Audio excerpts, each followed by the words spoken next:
Podcast is powered by you, and if you want to support us, you can do so via Patreon. Just head to patreon.com/XboxEra, and as a thank you for your support, you get cool stuff and we get to keep doing what we do. Now let's get into it.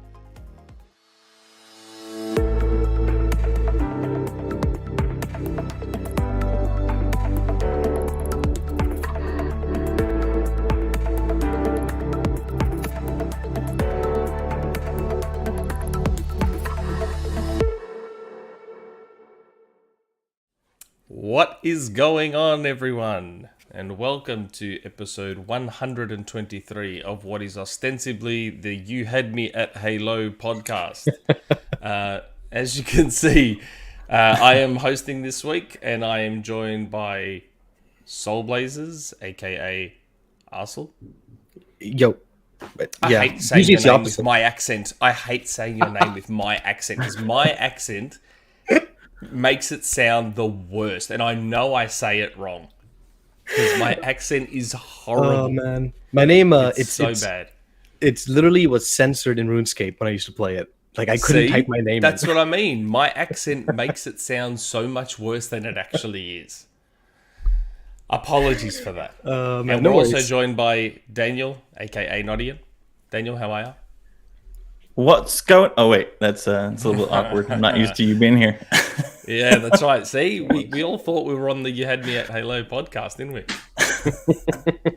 It's effectively what it is, isn't it? It's like, except instead of Abe hosting, it's me. Yep. And yet, this is a week with almost no Halo news. Yes, I was about to say there's no Halo news this week, which is good. We actually have a super chat already, like before the show had even started. Jeremy G, I have raised the price of super chats by 10% in all regions. So meta. That's good. I like that. So, boys, how have we been? Pretty good. Hold on. I forgot someone. We've also got Jesse here. But everyone knows that. Jesse's always there. Yeah, there's Jesse. How are we, guys? Good. Busy week. Very busy week. Yeah, very busy week. Especially the second half of the week. Yeah. The first half of the week, there was like absolutely nothing going on, and then all of a sudden the second half of the week came and everything just changed, didn't it? Yep. Yeah. We've been playing any games too. Yeah. We've been playing any games, guys? Aarsal? Yeah, sure. Yeah, of course. Yeah. I actually this week I beat Ninja Gaiden Black for the first time. I'd beaten the original way back on the original Xbox, but I never played Black. It's a fun game. Okay. Really fun game. Yeah. Other than that, I've been playing Death Stranding, and it's not that bad. Other than the terrible writing, like legit, some of the worst writing I have ever seen, and insanely pretentious. The actual gameplay, I am enjoying surprisingly. Have you played a Kojima game before? Because that's kind of standard. Kind of. Actually, I haven't really played many Kojima games. I'll be honest. Just the original Metal Gear, like way back, and maybe a little bit of 4 sometime, like in the PS3 days. Yeah. 4 was good. 4 was good. We talked about Metal Gear a fair bit, I think. It was last week with Joe, wasn't it? Mr. Badbit? We talked a fair bit. Yeah, you did the hint, nudge, nudge. Because he has never played a Metal Gear Solid game, which I found very, very weird. Especially given they're synonymous with PlayStation. Right, Metal Gear Solid games are synonymous with that brand. So I found that odd that he had never played one. But yeah, Death Stranding was... I knew what it was coming into it, which is like, a walking simulator, a delivery simulator, blah, blah, blah. I work at UPS, like at the store. So to me, I kind of like right away, I'm like, okay, this is it, right? This is my game. But I don't know if it's just music choice, but when I'm actually just like in the world moving from point A to point B, there's something just like soothing about it. I feel like not everyone would enjoy it. You have to be in maybe the right headspace or the wrong headspace to enjoy the game. But like when it clicks, it clicks. I'm only like 4 hours in, so maybe I'll get tired of it like another 10, 15 hours. But so far, it's pretty enjoyable. Other than the cutscenes, they're crazy long and they're terrible writing. Yeah, well, that's Kojima. Yeah, that's Kojima. 100%. Daniel? Yeah, I mean, it's end of FY here, so I haven't gotten to play as much as I'd like to this week. But you know, my usuals: ESO, Fallout 76, Forza, and I did start Midnight Fight Express. nice. Based off me of Jesse's recommendation, and it's fantastic. I mean, It's not bad. yeah, I mean, for what it is, right? Great atmosphere, great soundtrack. Really, soundtrack's real good. Really dig the cyberpunk dystopian elements to it. So, yeah, it's been pretty cool. Yeah, I'm the same. Midnight Fight Express is the only new thing I started. Finished off. I finally finished off Bright Memory Infinite. Nice. Last I picked it up, I was like right at the end of the game, and I didn't how long realize. did So you have yesterday I played it, and I only played it for like 10 minutes, and I was at the end. The final boss fight's actually not bad. Like for a first person shooter boss fight, it's actually pretty good. Because I know that boss fights are quite difficult to make decent in a first person shooter. But Bright Memory Infinite does an okay job of it. Pretty Did you good play game. the first I didn't one? mind it. The just Bright Memory. No, I haven't. I assume I they're haven't quite played either. similar. I imagine. I haven't played either yet. My like when you beat Bright Memory Infinite, it gives you a bunch of stats and tells you how long. It felt like I had actually been playing that game a lot longer than I had. Turns out 1 hour and 59 minutes. No. It took me it felt like I had put way more time into it than that. Yeah, but it told me my beat time was 1 hour and 59 minutes. So That's The crazy. first time I completed it, it was 1:15 for me. Damn. oh my god, that's great. 2 hours. That's such a great leg. It's like an arcade game almost. Yeah. Yeah. That's mate. Likewise. There's arcade games that take longer than that. Yeah. But Time yeah. crisis. But Midnight Fight Express isn't bad. I don't mind it. There's. I'm just trying to think. I wouldn't mind it if it was a little bit tighter in terms of how it feels Responsive? to play. Yeah, it's just a little bit loose for me. How many but still upgrades do enjoying you it. have? Because so many not of the many. gameplay mechanics many. are tied to the moment you get, say, half of the upgrades. Oh boy, does it feel good! And when you got them all, Really? it feels incredible. You can But you get only them get all? one per level. Yeah, so every level you beat, you okay. get one upgrade point. You unlock something, and as you get yeah. those, and you can start countering weapons. You can start countering everything and doing way yeah. more. It feels great. Yes, it's a slow ramp up for a short game. No, yeah, but I'm talking about the core actual gameplay response, The gameplay all loop. that sort of stuff. Yeah. Feel that intangible. A lot of the feel things that like the Batmanish type part of it is tied to upgrades. So at first you kind of just feel like, okay, I'm running around, it's a little loose, my punches are a little loose. Like a lot of the stuff that tightens it up is later in the upgrade tree. Okay. It's probably one of its I'm worst. about 4 levels in. I think I'm about 3 or 4 levels in. Yeah, there's 40. So there's a lot. Oh, wow. You get an Okay. upgrade point on after every single one, and every level's like 3 to 5 okay. minutes. So it's still not a long game. The menu is like weird. Yeah. The whole Placeholder- menu in UI. placeholder-y. It's so weird, and it's just like they just slapped it in there like last second, like, as if that. I'm like, they oh were shit, we like, need a UI.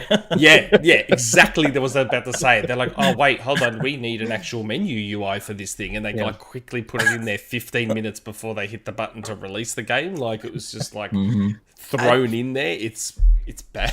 I feel like we take for granted the UX teams at like bigger studios. Yeah. Oh yeah. Even if it looks yeah. simple to us, like for them, it's probably days and weeks of work to make sure it looks simple, right? Yeah. Well, Now and I then know. you have, I would say, and then you have when a developer presents something to the UX team, like whenever I do like marketing or whatever, where it's quote unquote marketing, it's like this whole like multi-week process of going back and forth of what works and what doesn't work. And Have you seen the And, memes where it's like the PM wants like all this fancy designs and this, and it switches to developer, and they're like, oh my god, what? No, we can't do this. Yeah. Oh man, like even the load screen, it's just like this stock standard little cog that moves with. It even says what's loading, like loading Yeah. hair or things. Yeah, loading these assets, and like I'm like, are we supposed to be seeing this stuff? Like, is this meant to be here? And then you just Like, see the oh bar shit, we move, forgot and, to turn debug mode it's off. like, oh my god! I'm like, did this game just get finished before I started playing it? Is that what happened? Like, it was just full on. But the game is cool. Like, the game is fun. It's got some good moments in it, and like you said, Daniel, the soundtrack is like unreal so far. killer. Like, loving The name soundtrack of the guy who did the music is Noise Cream. Oh, is that why they said put some noise cream on in the first level? He sounds like a DJ from a house nightclub, like 100% From the Blade nightclub. Oh yeah, for sure. It's a cool game. Like I don't mind the game's style though, and its aesthetic. Like I like when an enemy jumps out of the back of a truck, and then it just does that cool glitchy screen and said, here's the big bozos." Like I didn't mind all that stuff. That was really cool. I like all the drone just having you go around just killing people. Like, okay, make sure you kill these guys too. Shoot those guys there. Okay, all right. I've just been pressing B to skip through all that dialogue. I'm just like, yeah, bring the game on. I get it. I gotta punch these guys up and kill them. Come on. Let's get. All I'm gonna do is skip.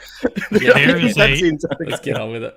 When you beat a level and you go back to it, you can choose to skip all cutscenes, skip all dialogue, and you just that's play. nice. I called it Nick mode. Yeah, Nice. That's the best. Nice. You have That's to you be able unlock to clothes skip and stuff, right? cutscenes. Yes. Yep. Anything else? Nothing new.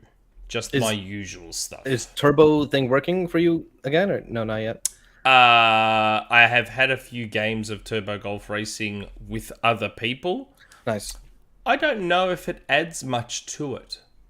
Like, I don't know. So far, I think I prefer the solo experience in Turbo Golf Racing, where you just play it as a solo golf game. So far, my experience has been that having the 5, 6, or however many other people it is, hasn't enhanced the experience in any real way. Because no one seems to be playing it like Mario Kart meets Rocket League. I felt like I was the only person trying to kill people. Oh. With power-ups. Like, I was getting rockets and stuff and trying to shoot people with them, but I didn't feel like anyone else was doing that. They were just everyone else is like, come on, man, I'm just trying to play the game. Yeah, everyone else was just like going for the hole, and I was just like, nah, I'm going to try and kill you guys so I can get to the hole first. But no one else was doing that. So it's like, so then why are you playing with other people? Just play solo and get there as quick as you can. Like, I don't know. I don't know if the game... I don't know if it's... If it incentivizes works, playing with other people. Yeah. Because, I mean, golf in and of itself is a very individual game. Yeah. Like, it's the same with Mario Golf Super Rush, whatever it's called. Like, the new Mario Golf that just came out for Switch. There's a mode that's kind of like Turbo Golf Racing, where there's all 4 of you are there playing golf at the same time, trying to get to the hole first, and there's power-ups, and you can knock out your opponent. It's literally the Mario Golf, but with cars. But again, that's, to me, with Mario Golf, that's the least fun mode, where you have the 3 opponents at the same time, for me. Isn't that like their most advertised mode too? Yeah, that's the one they advertise, because it's so different. Yeah. But I it's funny. Actually, we're talking about Mario Golf and whatever anyway. I also got this. That's the Splatoon. Oh, you picked it up? Oh, nice. Yep. Nice. It's so nice. It is so. That's the back of it. Oh, the back looks nice. Okay. Yeah. It's so good. Like, they fixed the kickstand. It's now a proper kickstand. It's not that garbage what the single. hell? Yeah, it's like a full proper kickstand now. Is that only in your model onwards, or no? It's on the OLED. It's only the OLED. models. Okay. Yeah, I got the OLED screen. Is like the OLED screen is super nice. It's bigger. It's bright and colorful. Damn, it's really good. Man, it's so... I'm just waiting for my Skull & Co grip to come in. Because I don't like holding this thing on its own. Like... If you did, we'd have a problem. No one should like holding that thing on its own. It's so ergonomically disastrous. Yep. Yeah. That I just can't believe it. Like, you have to get one of those Skull & Co grips. Like the off-center grip, right? Where it's like... No. It's a wraparound grip. Like, so what it does is it adds some form factor here, so it's like you're holding a controller, as opposed to holding just a flat thing. Yeah, God. And it's remarkably heavier, like the OLED one is, because I've got both. Yeah, I've got the OLED, and then and so like I've had to just put it on a stand, take off the Joy-Cons, or use my Pro controller, because otherwise it's you can't do it for more than a few minutes at a time, because it's just unwieldy. And I don't know. Yeah, it's nice. It's rad. Nice. Aside from that. Yeah, so I've been setting it up, and it reminded me, because we were talking about Mario Golf, because I quickly jumped into a game of Mario Golf, and there's been some new modes added. So there's this target mode added, where you've got 3 or 4 different islands, and you're going to try and, like, there's rings, and if you get within these rings, then it's a certain score, kind of like darts. And so I found that mode really fun. But yeah, I don't know, Turbo Golf Racing. Yeah, I don't know about that one. The solo mode's really good. The solo mode could be what keeps it going. I don't know if the multiplayer will find that kind of success, that Rocket League-like success that they're hoping for. I mean, right now it hasn't. I know that much. It hasn't blown up. No, not at all. Yeah. Not at all. I mean, it doesn't have the same approachability either, I don't think. And whether or not it has the same kind of a lot of reason that game blew up so much was because of the streaming aspect, right? Yeah. Yes. And the competitive aspect. Yes. Like it taps, it's soccer. It taps into your competitive beast. The world's largest sport. Does. Golf has never been the sport that really taps into that white line fever of people, where soccer does. Right. Again, I think it could find some life in the solo part of it, because solo, I think it's still enjoyable. If you just want to do a round of golf with the car, it works. But yeah, that's about it. Another super chat though. Faisal, have a great show, gents. Thanks, Faisal. Thank you. You're actually here live. Usually he doesn't catch the show live, I don't think. Okay, on to the news. Gamescom. Did any of you guys see it? Yeah. What has Jesse been playing? Did we skip Jesse? I can't remember. I don't know. Too much. Does Jesse usually talk about what he's playing? No, not normally. I would say the stuff I've been playing would be just go read all the reviews of it. Yeah, Saints Row, The Ascent, all the reviews Madden, Soul Hackers 2, Destroy All Humans this week. All went up, so we've had a lot of content. And I know Aarsal definitely watched Gamescom because we co-streamed it. Yes, we did. Yes. It was. What did you guys think? I didn't see it. It was like 3 a.m. for me, so I was asleep. So it was weird in the sense that I finished the show and I figured, you know what? He's getting better. Jeff is getting better at the shows. Then I went online and a lot of the response I saw, especially on Era and on our Discord, was no, it wasn't. But then the overall response, like on his Twitter page, was pretty good. So I think it was a fairly decent, like a B, like a solid B of a show, I want to say. Okay. Any major announcements come? Like, I know there was Hardspace Shipbreaker is coming to Xbox and Game Pass September 20th. That's not that far away. So the console port for that game's out to release, yeah. Yes. Pentiment got its release date, November 15. We got the confirmation of something we all suspected, which was Lies of P is coming to Game Pass when it launches, which for those who love their Souls games, that's a big get. Or Pinocchio. Looks fantastic. I don't care about Souls games, so it does nothing for me. But I woke up that morning, so it was Friday morning for me. I can't remember, either Friday Wednesday, or Saturday morning. Wait, and I was fingers crossed. I was like praying to see a whole bunch of notifications on my phone. So I've like checked my phone to see if people are tagging me, going, "Hey Nick, GoldenEye came out," and I saw nothing, and I was like, "Oh my god." I mean, I had notifications from Rand in the Discord being like, ha ha ha, Nick sucks shit, GoldenEye didn't come. And I remember that exact message. oh my God. And I was like, You mean how? Randall? Like, oh my God. Yeah, Randall. Yes, Randall. Randall L4. I was just, how? We all know this game exists. We know it's there. And there's still, like, I just find it odd that the war in Ukraine is affecting the release date of a 25-year-old Nintendo 64 game. It could be that's the that only they reason just, I can think of. It could be that they don't think any bad press, even if it's small, is worth the release of the game right now. I don't know. I'm just, it's just a weird one.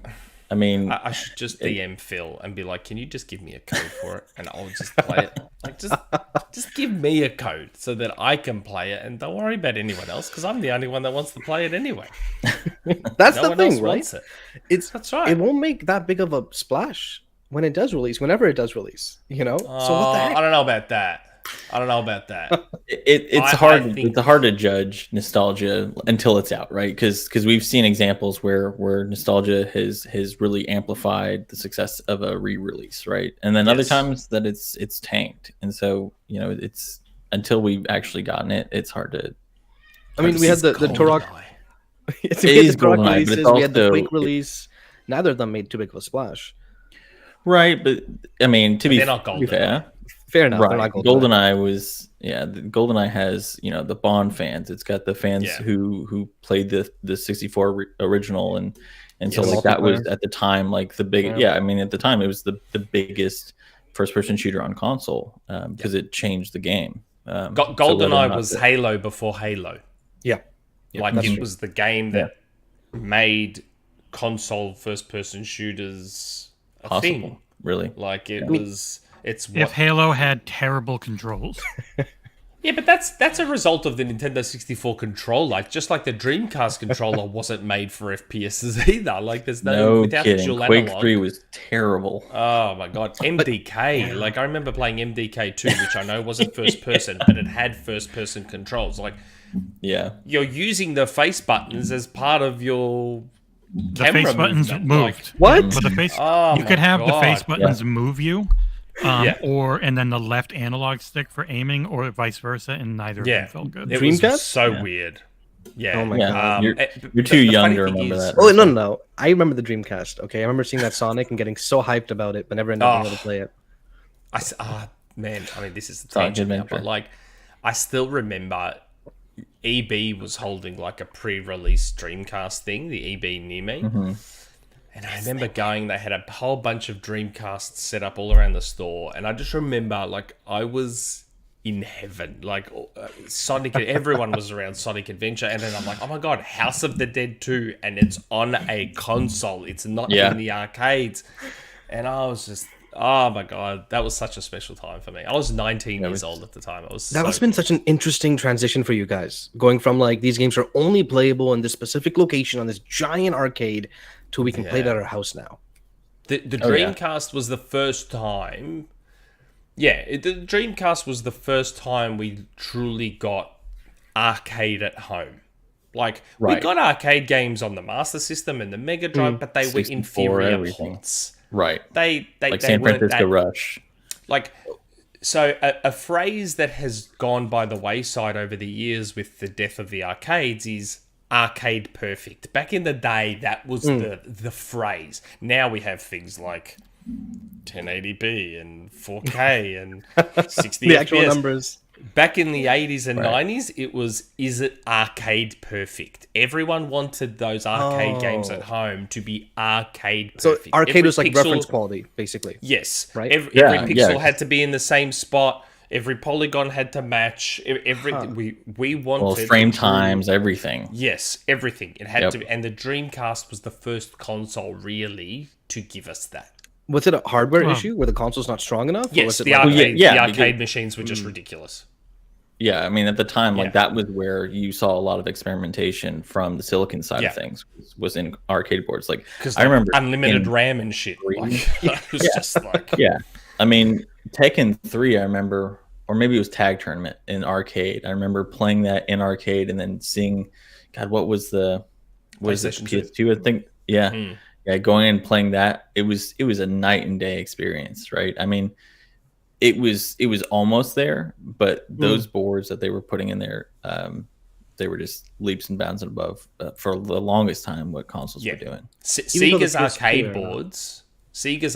boards were crazy. Like, they were so technologically advanced beyond anything that was out there. That's why it took, like, the Dreamcast. That's what the Dreamcast was. It was a Sega arcade board modified and squeezed down into a console. That's what it was. That's really cool. Kind of like the Neo Geo. The Neo Geo was that. Like, the Neo Geo, that's why the console itself, the Neo Geo, was like this big because it was just an arcade board. 50 US. That thing was That's right. Yeah. And the cartridges were like this big. What? Like, the cartridges were bigger than the Switch. The cartridges were like bigger than the Switch. Their arcade machines ran with the same things. You were buying a home version of their arcade unit. The Neo Geo was just an arcade board, and they wrapped it in a console, and then the cartridges were just the monitor, the circuit board, and they just wrapped it in a. I gotta look more into this time frame because it sounds so interesting. This transition period. It was an amazing time. It was an amazing time. Yeah, the death of arcade has really been really it's sad. One of those things that we lament so much because like you saw a ton of like innovation from the arcade space that you just don't see. Have you been to any arcades lately? I did go to one like a year ago in Michigan. Have you seen what's in them now? Like Crossy Road is an arcade machine now. Minecraft Dungeons is now an arcade game. I did not see that. What the heck? Crazy. Tomb Raider. Like now what they've done is it's gone the other way. The console and mobile games are now being put in the arcades. That kind of started. Do you remember that kind of started with during the GameCube era because F-Zero had F-Zero GX on the, and then they had F-Zero AX in the Mario Kart. Mario Kart. Yep. I did see that. Yeah. So it's now fully reversed. Now the console games are being put into the arcades, and it's, I don't know. Yeah. It's sad. It's a little bit. I could see them making a bit of a comeback and like let me try this out way. You know what I mean? Especially with VR. And especially VR gets monetization. I don't see it happening. I mean, that's true. Yeah, there's a reason Sega basically sold off their arcade business or started closing it down. So because console hardware is so powerful now, and it's way more powerful than the arcades. Mobile hardware is so powerful now. Yeah, even mobile hardware. Yeah, like for arcade machines now to be more powerful than at-home hardware, like they would have to bankrupt themselves to pull it off. Like, there's just no point. Another super chat, Somnia. I'd agree with Soul. B for the show, but the content shown from the show floor was much better. Lies of P, High on Life, and Pentiment looking fantastic. Man, some of those High on Life clips. You see the kid? The kid in the gun? Yes. I love how he goes, you killed me. And then he just like drops down. It's like so good. It's going to be amazing. It's so good. It's High on Life. That was probably one of the lower points of the show because they showed like this really kind of terrible boss fight in Jeff's show for High on Life, and then they showed a good 25-minute like full gameplay, and that looked really good. I don't know what they were thinking about the boss fight. I'm actually getting a little more interested in that game. Yeah, it's looking good. I'd say the coverage outside of the show was a lot better than the actual show. The show was like, it's a crazy amount of trailers. Like honestly, like you go through the list and the sheer amount of stuff that was shown was a lot. Yeah, a lot of it was indie or AA, and yes, there were some ads like Pokemon concept car. I don't know what that. One of the best performing parts of the show. Really? Yeah. Yep. What? I want that car. Oh man! But what Jeff did different. What Jeff did different this time was he actually ended strong, which he's done before in the past with Elden Ring, but usually that's his main issue. Dead Island 2 was a really good way to end it. I want to say a strong showing too. Except for the fact that LA is not an island. That part. Yeah, that's right. Australia is. They should have said it. Did they maybe go with the whole San Andreas Fault disconnects part of the mainland? idea, maybe. That's the only thing I could think of. So maybe. They look cool. Very, very gory. Like, very gory, but they look cool. Yeah. Now, the one thing that was shown at Gamescom that I did get legitimately excited about was the PlayStation Edge controller. Yeah. So I think Tom Henderson had teased, leaked, whatever, that PlayStation were doing their version of the Elite. And it was finally revealed at Gamescom, the Edge controller, and it is literally just an Elite controller, but the DualSense equivalent. Right down to the levers at the back to adjust Profile the triggers, how far you can push the triggers. The hairlock trip, yeah. Yep. It's got the replaceable thumbsticks. It's got it looks great, and it's got those really. I'm interested to see how those back pedals feel. Cause see how they're at that odd angle and they just kind of stick straight out. That was my thought. Yeah, it just does not look like a very comfortable controller from my perspective. I'm very interested to see how that feels, because the Elite controller, they're just pedals. They're flat against the controller. Yeah. Those look like they just kind of stick out. So I am curious to see how that feels, but I will definitely be getting that controller. Like 100%. It's so hard to go back to using a controller without back pedals once you've had them. Once you're used to it. How much do you think it's going to be? That's the question, right? Well, Sony's all about charging a premium, aren't they? So if the Elite controller in Australia is $249, my guess is that the PlayStation one will be bare minimum $249, but most likely $299. Yeah, I think that's kind of what I was thinking. $300, which is like half the price of the console itself. Which is I feel like crazy. $250 US is what it might be priced at. $249. Yeah, $2 or $250 US. Yeah. Or are they going to price it slightly lower in the US and more expensive everywhere, and more expensive around the rest of the world? Wouldn't be surprised. That's what they're all about. Oh, man. Those tier 1 markets, right? Speaking of which, out of nowhere, we got the story that Sony's increasing the price of the PlayStation 5, which is...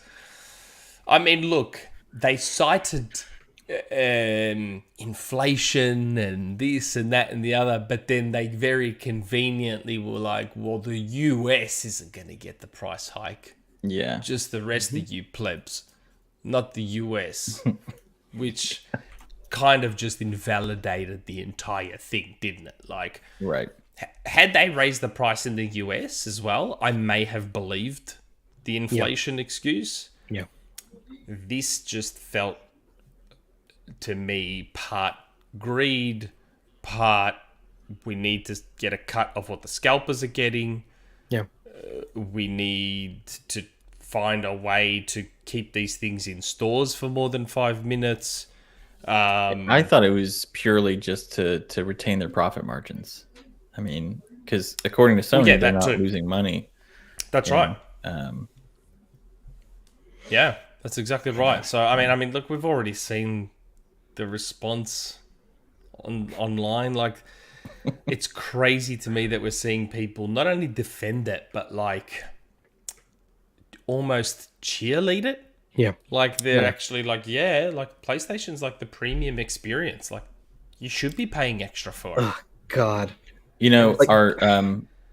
Our good buddy Miles over at Windows Central had a great tweet earlier today, and it was basically like, last generation we had an example of the weaker console being sold for higher price, and it didn't pan out well. Yeah. And 2022 has been wild, and I would like to think that we'd be in a logical world where that would repeat itself. I don't think that we're going to see the same thing.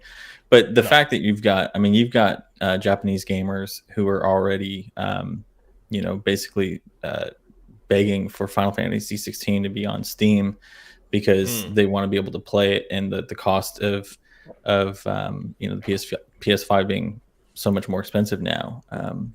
It's just not conducive to a world where your dollar is worth considerably less than it was 2 years ago. Yeah. it feels like such a short-term play by Sony in a way. You know what I mean? They were already kind of losing the momentum. Yeah, they always had their games. Yeah, they always had their fan base.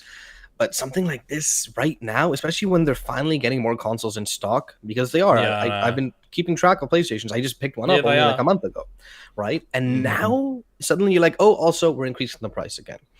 It's just after record profits, right? Yeah. It's like, come on, what are you? But not even only in Canada, not only that. At the same time, we just saw that there's going to be PlayStation exclusive Harry Potter content. Yeah. So hold on, you're telling me you need to up the price because you can't afford to sell it at the original price, but then you're putting that money towards locking away content again. Yep. So again, just showing that they're full of shit. Like they're just. This is and then of course Microsoft and Nintendo decided to poke a little bit, and we're not raising the prices. Well, no, actually, did you hear that their comment was basically the same thing Sony said a few weeks ago? Because a no comment is the same thing as saying we're not doing something. God, it's just... No, they said there's no plans, right? Exactly. Yeah. So, but remember when Sony was asked about this, 3-4 weeks ago? Because there were rumors. They specifically ignored they just didn't respond. They didn't respond. There was a massive... there was a massive difference. Both Nintendo and Microsoft said there are no plans to raise the price. Yep. It could still happen. Yeah, it very well could.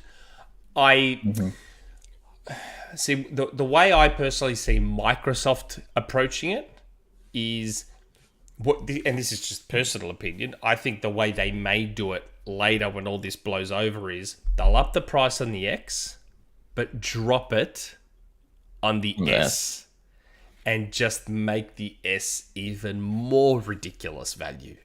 Like, I'm just not sure that they need to, because in a way, Game Pass is also meant as a way to subsidize that cost. Yeah, I know. Right? I'm not saying they will. I just think that if they were to do something, I think that's the way they'd probably do it.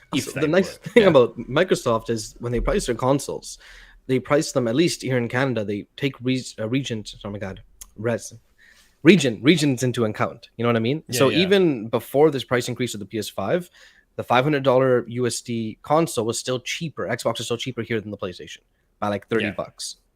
No, obviously now it's even more so. So I feel like if they were gonna do it, they wouldn't do regional pricing either. You know, it's kind of like Well, they were the same price here. They were both $750 here. Yeah. The PS5 is now going up to $800 here. God. Yeah, lucky I got mine. I got my digital day one.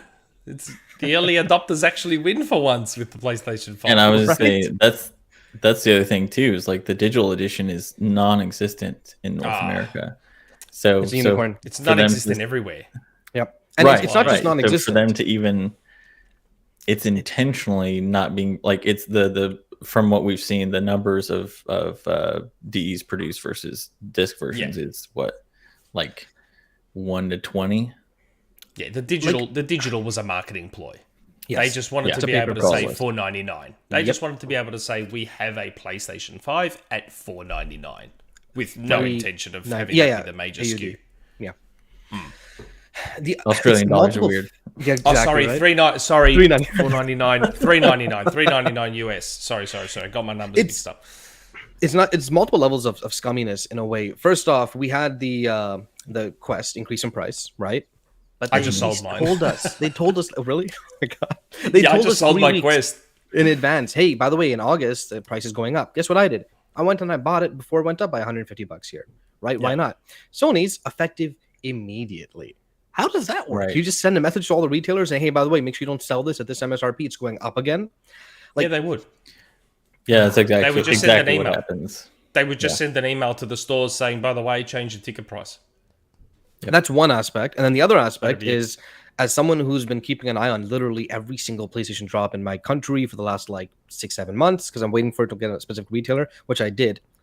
They have like 95% of the drops are a bundle with either a controller, Horizon Forbidden West, or both. Yep. And that jacks the price up at least $150. So they're already doing that for all their consoles, and now they're increasing the price again. It's just I don't know how anyone can defend this. And yeah, I get the reasonings. I get the inflation aspect. Who gives a crap? I'm not working at Sony. I'm not an executive. Even if I own Sony stock, this isn't going to do much for it, right? Like, I'm the consumer. This damages me. This hurts me. Guess what? I'm going to speak out about it. Like, Yeah. Right. Yeah. It's just funny. Yeah, the amount response, of isn't it? Yeah. It's pretty telling. it's really telling. Like when but no Microsoft bias, was right? about to double the price of gold, the backlash to that from Xbox fans was borderline universal. yeah. Right. Yeah, you may have seen the odd idiot here and there on Twitter saying blah, blah, blah, blah, blah. But it was borderline universal backlash to that. So much so that Microsoft responded like a day or two later. I think within 24 hours they had changed it. Yeah, it I'm was pretty sure it was- insanely quick. Yeah. Yeah, it was super Whereas- fast. And everybody on the team was super. I mean, we were all on the same page too. We even wrote about it. So Yeah.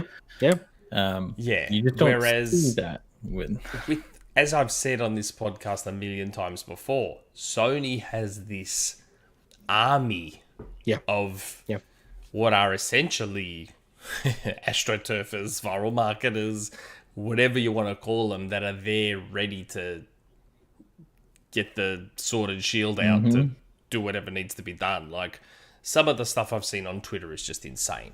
It's like, yeah, man, like, Sony is the premium experience. Like, They should charge me $80 for their games. yep. So Right. you should, Yeah. and that's the other thing. It comes on the back of them charging extra Yes. for games this generation as well. Like, it's just Like, if you're Cross- Sony, it's why wouldn't insane. you, right? You increase the price of the games. People didn't mind. In fact, you had people cheering Yeah. on. So, hey, That's why right. not increase the price of the console? Because clearly people will still be okay with it. It's just... yep. Yeah, I mean, there's a term that one of our loyal readers, Mort, likes to use for fans of the PlayStation, which I'll avoid. But it's not too dissimilar from what we see in politics, right? I mean, there's a certain group of people that literally can get away with murder and stealing nuclear secrets. I mean, that's essentially what Sony does. They can get away with charging you extra for taking away value for your dollar. Yep. Repeatedly and not get any flack for it. Yeah, You know. we've said this stuff 100 times. Like, and honestly, like, Sony's a business, so if you Right. think you can get away with it, why wouldn't you? Exactly. It's Right. it's free money. It's ultimately free money. Like, Right. And the thing is, like, those fans should be as fervent for these type of things from Sony as Xbox fans are from Xbox, because it's what made Xbox better. Right? Exactly. It's why we have Game Pass. It's why we have the Series X. It's why we had the One X. It's why we have, why they bought Bethesda, why they bought a bunch of studios and are still buying. Like, it's to increase value to their customers. Like, Sony repeatedly does the opposite, and people still cheer it on, and it's this weird. But Sony has shown, like Microsoft, they'll respond. There was one time where we got almost Horizon. universal backlash, and that was Horizon Forbidden West upgrade. Yep. Yeah. That was the only time we got almost universal backlash to a move Sony made, and guess what Sony did? They went back on it.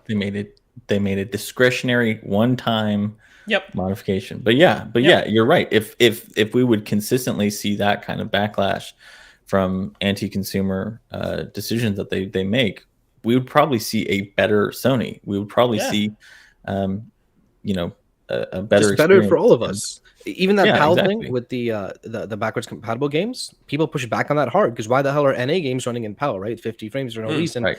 They changed that too. Yep.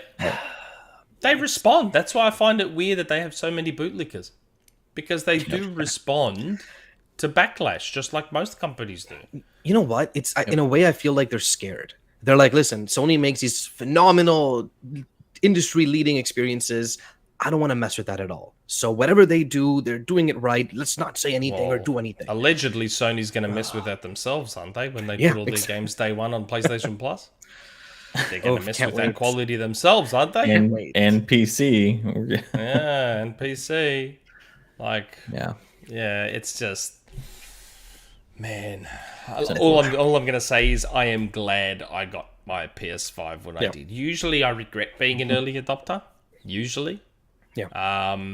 But good old Jimbo, he made me very happy to be an early It does adopter. ask the question, though, why didn't they increase it in the States, besides just the backlash? Well, that's the question, isn't it? The competitive just- market. Yeah, that just also probably happens to be the market where maybe Xbox is probably either neck and neck or just ahead. Don't want to give Xbox more of an advantage in the US, do we? But that, see, to me, that just makes it dodgier. Like, all you're doing is effectively admitting that it's a greed move. And that's all it is. Because if it was legitimately about manufacturing costs going up and inflation and all these other things, Then it would be universal. they would have upped it everywhere. They would have just said, look, guys, we're sorry, but we've got no choice here. We have to do it. Yep. But the fact that they did it everywhere except the US is just... So what, inflation doesn't exist in the US? It's just not a thing in the US? God. Like, even in Canada, I compared, right? So in Canada, our dollar has basically stayed the same the last 3 years, right?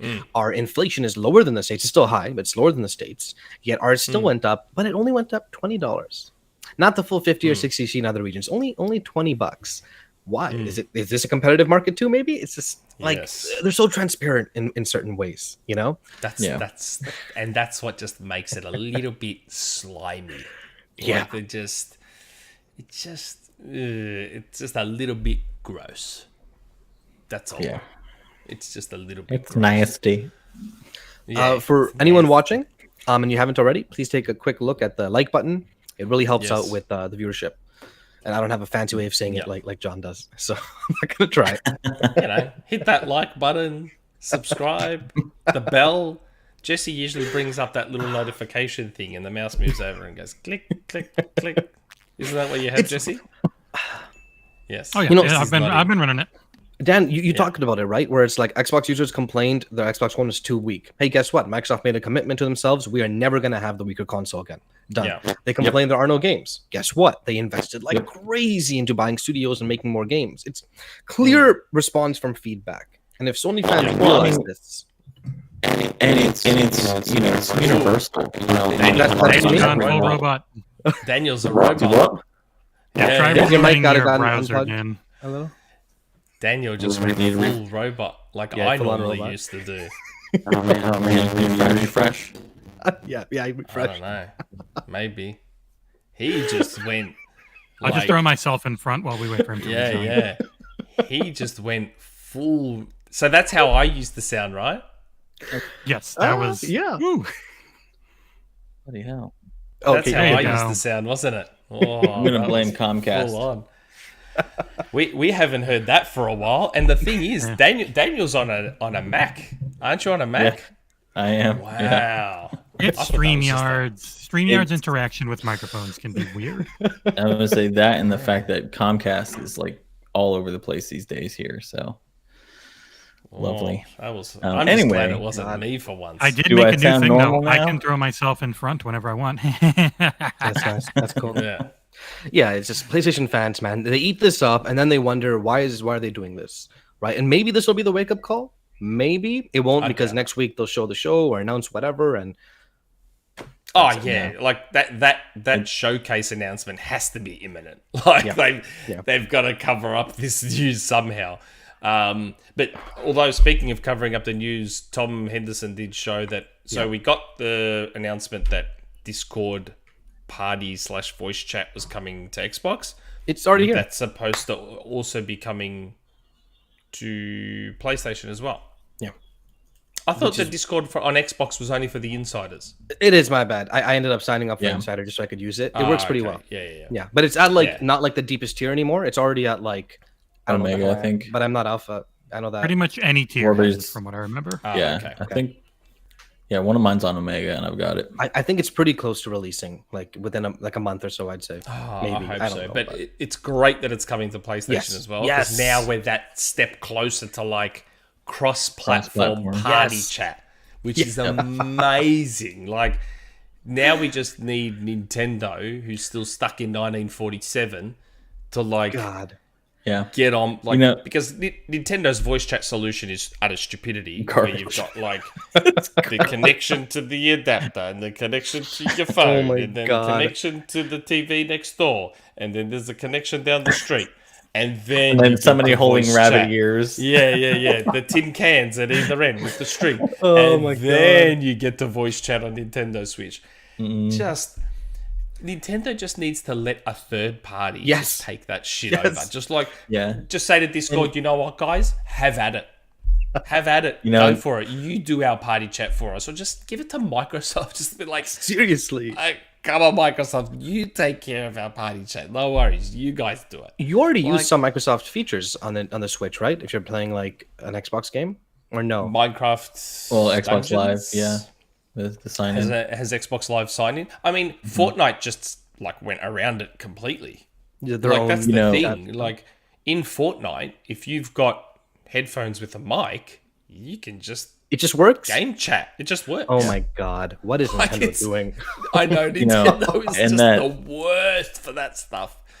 Like That cross-platform, ideal world is kind of perfect segue for the Bloomberg, because that's one of the things that he talked about in that interview was, Yes. building breaking down these barriers, these arbitrary barriers that used to be they're out of necessity that really aren't these days. You still have people who want to kind of like thrive on console wars, but from a technological standpoint and from a pro-consumer standpoint, you don't need those anymore. You can still, obviously, Nintendo has proven, you can still, welcome other publishers that normally wouldn't be on your platform, platform holders, and still succeed, and vice versa. But, yeah, his wording was still very careful. Like right. I understand and agree with the idea of breaking down barriers. Like he's right. It's silly that I can't talk to my friends because of the piece of plastic I chose. Yeah. Like, Well, and he we specified should the difference between cross-play and like yes, the exclusives, misconstruing right. comment that people took out of out of context. and that's there. the thing. Like, he wasn't. I don't think he was saying we're going to see less.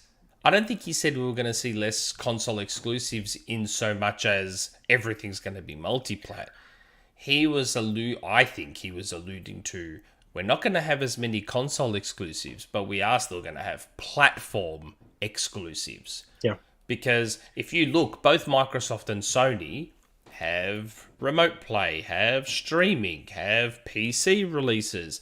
So Microsoft has well and truly established their ecosystem now, and Sony is working towards their new ecosystem, which includes PC. So, yeah, I took some dumb. notes. Yeah, and I took Yeah, some go. notes from that, and the piece that people seem to be misconstruing is that they removed everything else from that, because what he talked about wasn't like you said, Nick. It wasn't a like we're going to release everything on everything. It was a transformation from, he specifically said, from a per device to per user. So that, just like we already have this world that people are like extrapolating to mean something that it doesn't. We already have this world with xCloud, right? We already have this world with Game Pass and the fact that multiple entitlements, right? That I can play my game on Xbox and then go play on my PC or play on xCloud on my mobile device. That's already what he's specifically talking about when he said transformation from per user or per device to per user. And so, the fact that people took that out of context is not at all surprising, but it's still disappointing. So yeah, but people are always going to twist, like, it's sort of like that brainstorm Green Eagle thing. You're going to hear whatever it is you want to hear, depending on the frequency you're hearing it at and whatever your mind is telling you. So, like, I heard his Call of Duty comments and instantly thought, yep, COD's going to get locked down eventually. yeah, And others he's heard it and were like, oh, COD's staying multiplat forever. It's like... yeah. I mean, I don't he think so. he skirted that really carefully when he was like, well, I can't say forever that it'll be on PlayStation in perpetuity. That was another I comment. think people still forget ABK hasn't got through yet. Right. They can't really say anything about ABK. What can they say about a company that's independent and they don't own? Well, yeah, legally they can't, and they even asked. I thought in the interview, right? Emily Chang was a great interviewer because she specifically asked about Bobby Kotick if he was going to be gone, once the deal's done, and he legally cannot say yet. Can't say. So and so that's what he was saying is like I can't say, and this is the same thing with what's specifically going to happen with each game, each franchise. They legally cannot say until it's out and until the deal's done. And obviously, he said he felt good about where it is in the regulatory process right now. And for all intents and purposes, we're aware that it's moving. Some of the I think it's EU and some of the other places are the first or second week of September is when their deadline for comments is going to be. So we already know the first domino fell. Yeah, Saudi Arabia has approved it, so that's one. Correct. So we're still kind of on track for John and I's September/October prediction. I said before November. I'm in that same group. We're still in that. That's the window. Let's call it fall. Let's just call the window fall. We're still on track for a fall conclusion to ABK going through. I just thought Phil's comments were very, very interesting. What's interesting is he specifically in the interview, he emphasized two things that they bought ABK for, right? One was mobile with King, and the other was PC push with Blizzard. That was interesting because I hadn't seen him mention that specifically before, which makes me think that maybe the COD part of the deal, it's big, obviously. Maybe it's not as big as we might think it is for them. You know what I mean? Like for their long-term plans. Well, or maybe he's just not saying that. He's playing the game. They're also playing a little bit of politics, but also, I mean, it's not a zero sum, right? In the sense that COD is definitely important, but I didn't realize how huge Candy Crush was still until I was looking at the finances of it. Massive. Same thing with WoW. Same thing with Diablo. Like your primary populace is still on PC. Overwatch, PC. So he's not lying when he says that PC and mobile's a massive push for ABK, and in a lot of ways, like when people say, I think we have a community question about like why didn't they go over to these publishers instead for the same amount of money, and a lot of it has to do with the fact that nobody has that consistent draw in the diversification that the ABK does. So, but I mean, I think you're right, Aarsal. I think that it's not also that. It's also that. So Call of Duty is not just Call of Duty anymore, right? It hasn't been for 2.5, 3 years or so. You have Warzone, on mobile, and then you have the multiplayer components, and you have the mobile. And the mobile too, of course, But even like disregarding mobile for a bit, Warzone, just the console game, is one of the most popular games on the planet. And one of the most profitable games on the planet. If you check, it's consistently top 3, top 4, top 5 for like its entire existence.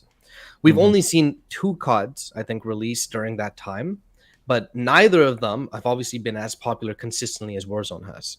So when I look into the future, like 2024 or 26, those bi-yearly or yearly COD releases are no longer as like insanely important for ABK's revenue as they used to be, right? Because they already have the big fish, the big kahuna, which is Warzone, making them so much money. Not the big fish. The big fish is COD Mobile. Fair enough. That is by far the biggest moneymaker in that franchise. But I mean, specifically from like the console, like PlayStation's like, Tencent oh my god, they're gonna. That. Yeah, of course they do. But like PlayStation's Is it Timmy? Timmy, yeah, actually, I think it's Timmy. TIMI. The developers. Yeah, I think it's them. It's them. But like, sorry to interrupt. No, it's PlayStation's like worry, right? Of they're gonna take COD away from us. Even if they make the multiplayer games or the campaigns exclusive a few years later, which honestly I think they will as well. I know Abe doesn't, but I still think they do. It's not as big of a hit as so many people online seem to think right now. Maybe it'll be a little different this year because we're finally getting a good COD, or so we assume, right? Oh, I can't wait for Modern Warfare. I just hope that I destroy the launcher like they did Modern Warfare's. Like, with all like the 3 things put together. Yeah, like I bought Modern Warfare, right? I bought the deluxe edition day one, pre-ordered it. First time I've done that since 2016 with Uncharted 4. Damn. Whoa.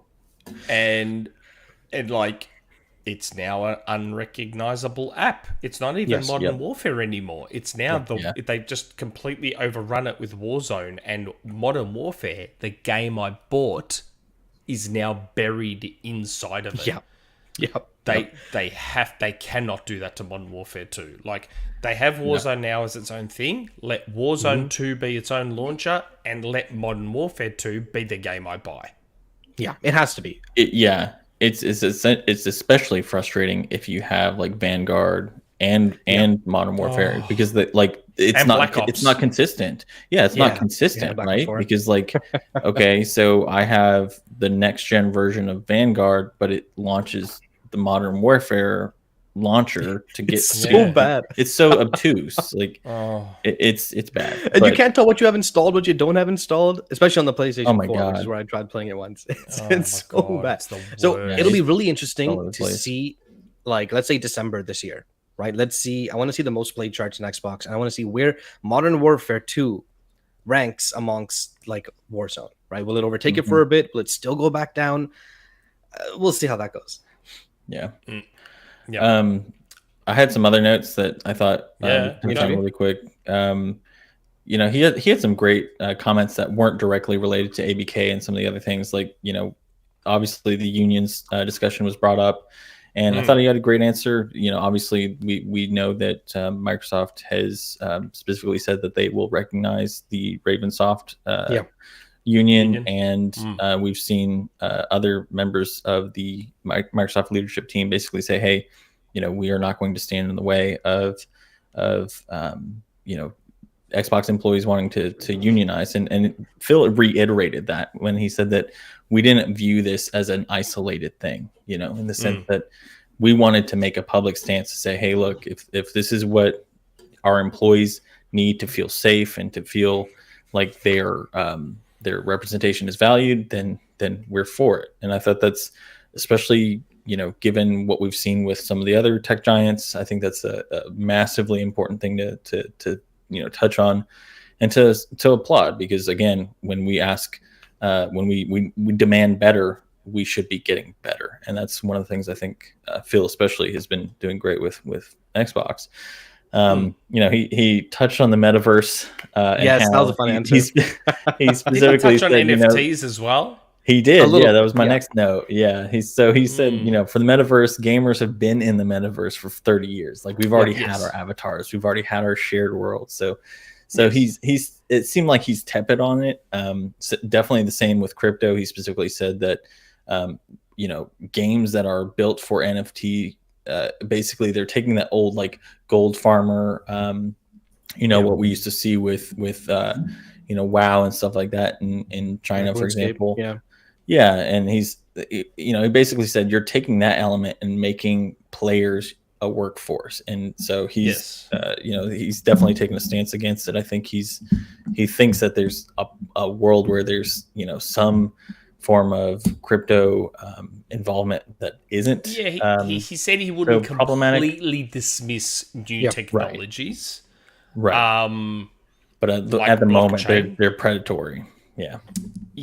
Like, he's wary of turning the player base into a free labor workforce type of thing. Right. Which is fair enough.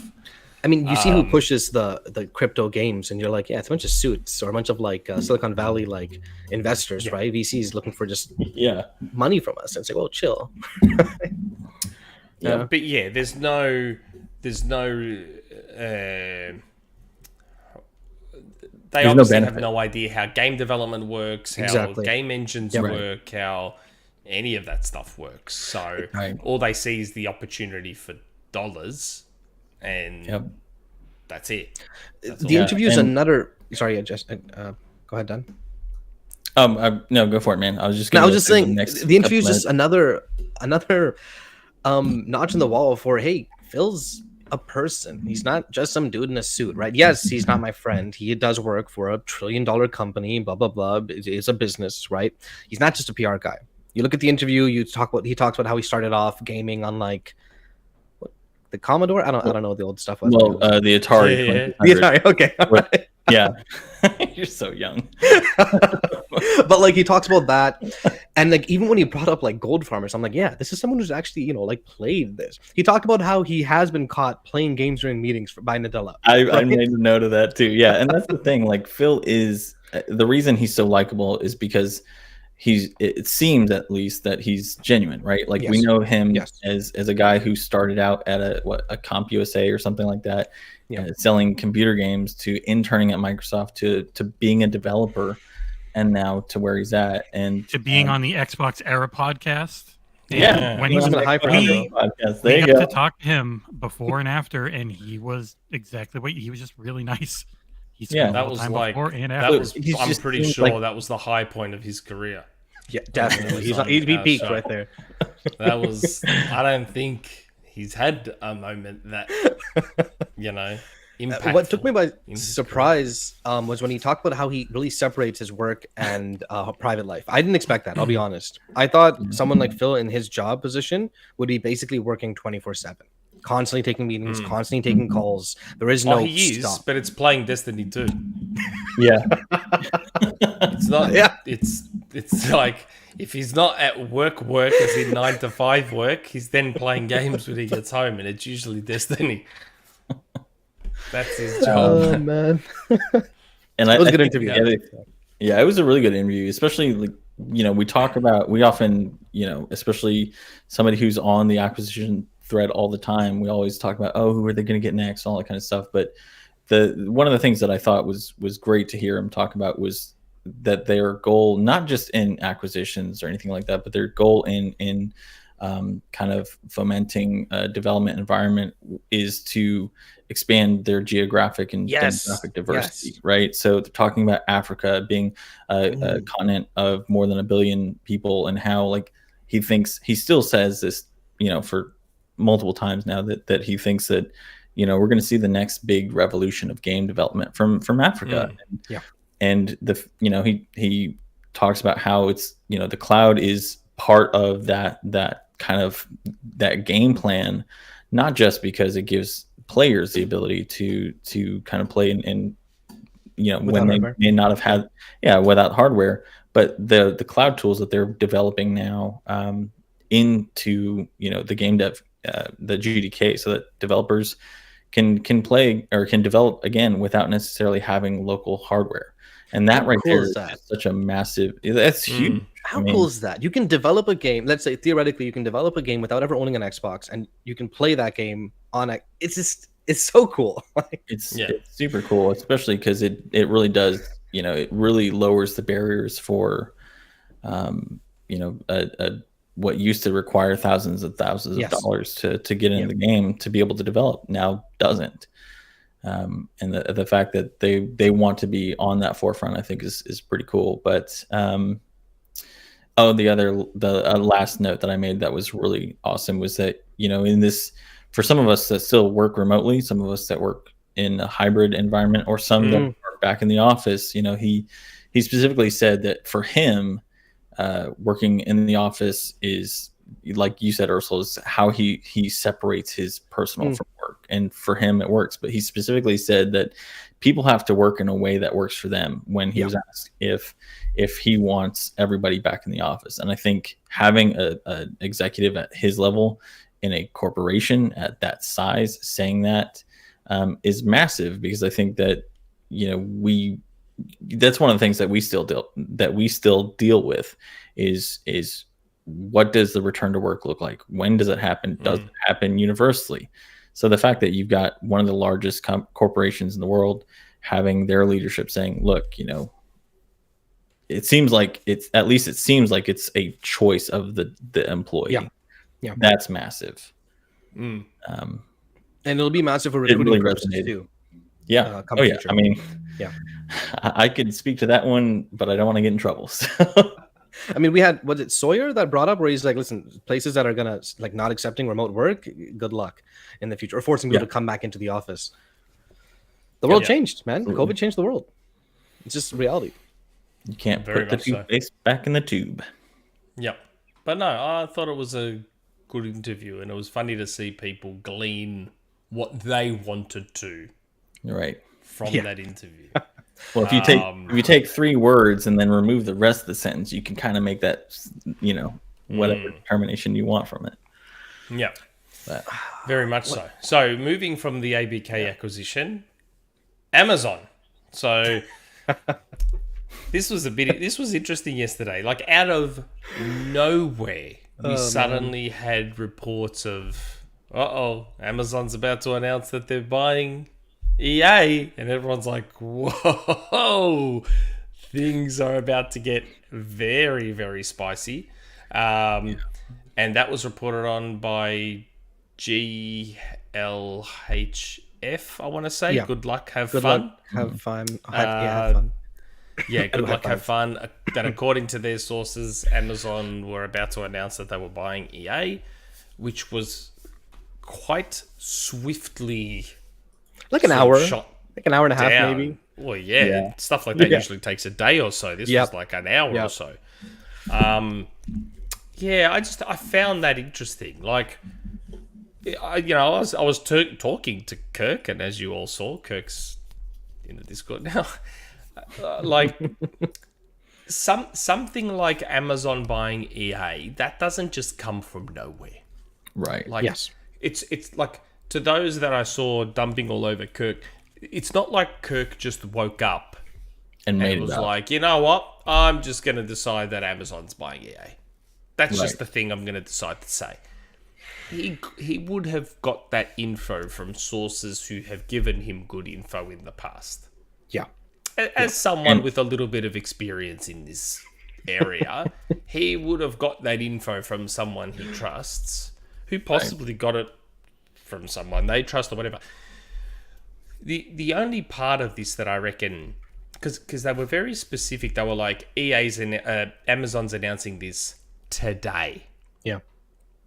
But then a lot of the pushback wasn't so much that Amazon's not buying EA, it was more that Amazon's not announcing it today. At this Right. time, yeah. I don't know. I mean, I still- where there's smoke, there's fire. Exactly. And That's right. And we already know too. I mean, it was on CNBC when I can't remember the journalist who reported on it. We already know that Comcast was looking to buy EA and then bailed out. So, and they weren't even the only. Apple was supposedly in the running as well earlier in the year. Like, we know that people are looking to buy EA, and EA is not necessarily saying no. So. Yeah. You did have that weird tweet or message by forgot his name, Tom Wilson something, the CEO of EA. Oh, Andrew Wilson. Andrew Wilson. Hey, that's pretty close. Yeah. He was like, we will soon be the largest independent publisher in the world, or something like that. Yeah, I just, because EA it was appears to ABK. be Exactly. EA appears to be open to the Yeah. idea of being acquired. Well, And Amazon, Insomnia- Amazon, unlike Google, Yeah. Amazon appear to still be forging ahead with their gaming endeavors. Yeah, they understand it's not a sprint, right? Where Google's just like, yeah, we're out. Like, we're not interested. Like, typical Google. we're not going to do this anymore. And it would fit with Amazon really well. EA has a lot of variety in what they do, and they have a lot of IP for a company that's clearly pushing more and more and more into video game IP when it comes to multimedia stuff. Yes, but my question is, this is the interesting question. So Amazon has a streaming service that they're pushing in Luna, Right. which isn't even available in Australia. I don't think it's even out yet properly, is it? I think it's still some beta form, or Is it? I mean, it's available to buy hardware, and I mean, it's. I haven't heard anything I don't about it in know like if it's- months. Well, that's the thing. I mean, that's why I'm. If they were to buy EA, it would very much.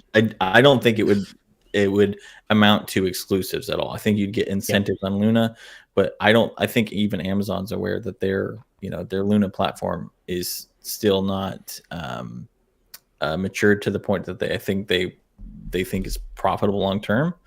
So I don't think they would make anything. So why people are freaking out about it, I don't know, based on the fact that Amazon most likely would not make it in my determination. Yeah, I don't think they would make it. It was funny seeing some responses where it's like, well, at least better Amazon than Microsoft. Why? Microsoft knows what it's doing in the gaming scene. What the hell does Amazon know right now? Come on, boys. I mean, Amazon bought Double Helix. Have we heard from Double Helix in the last 5 years?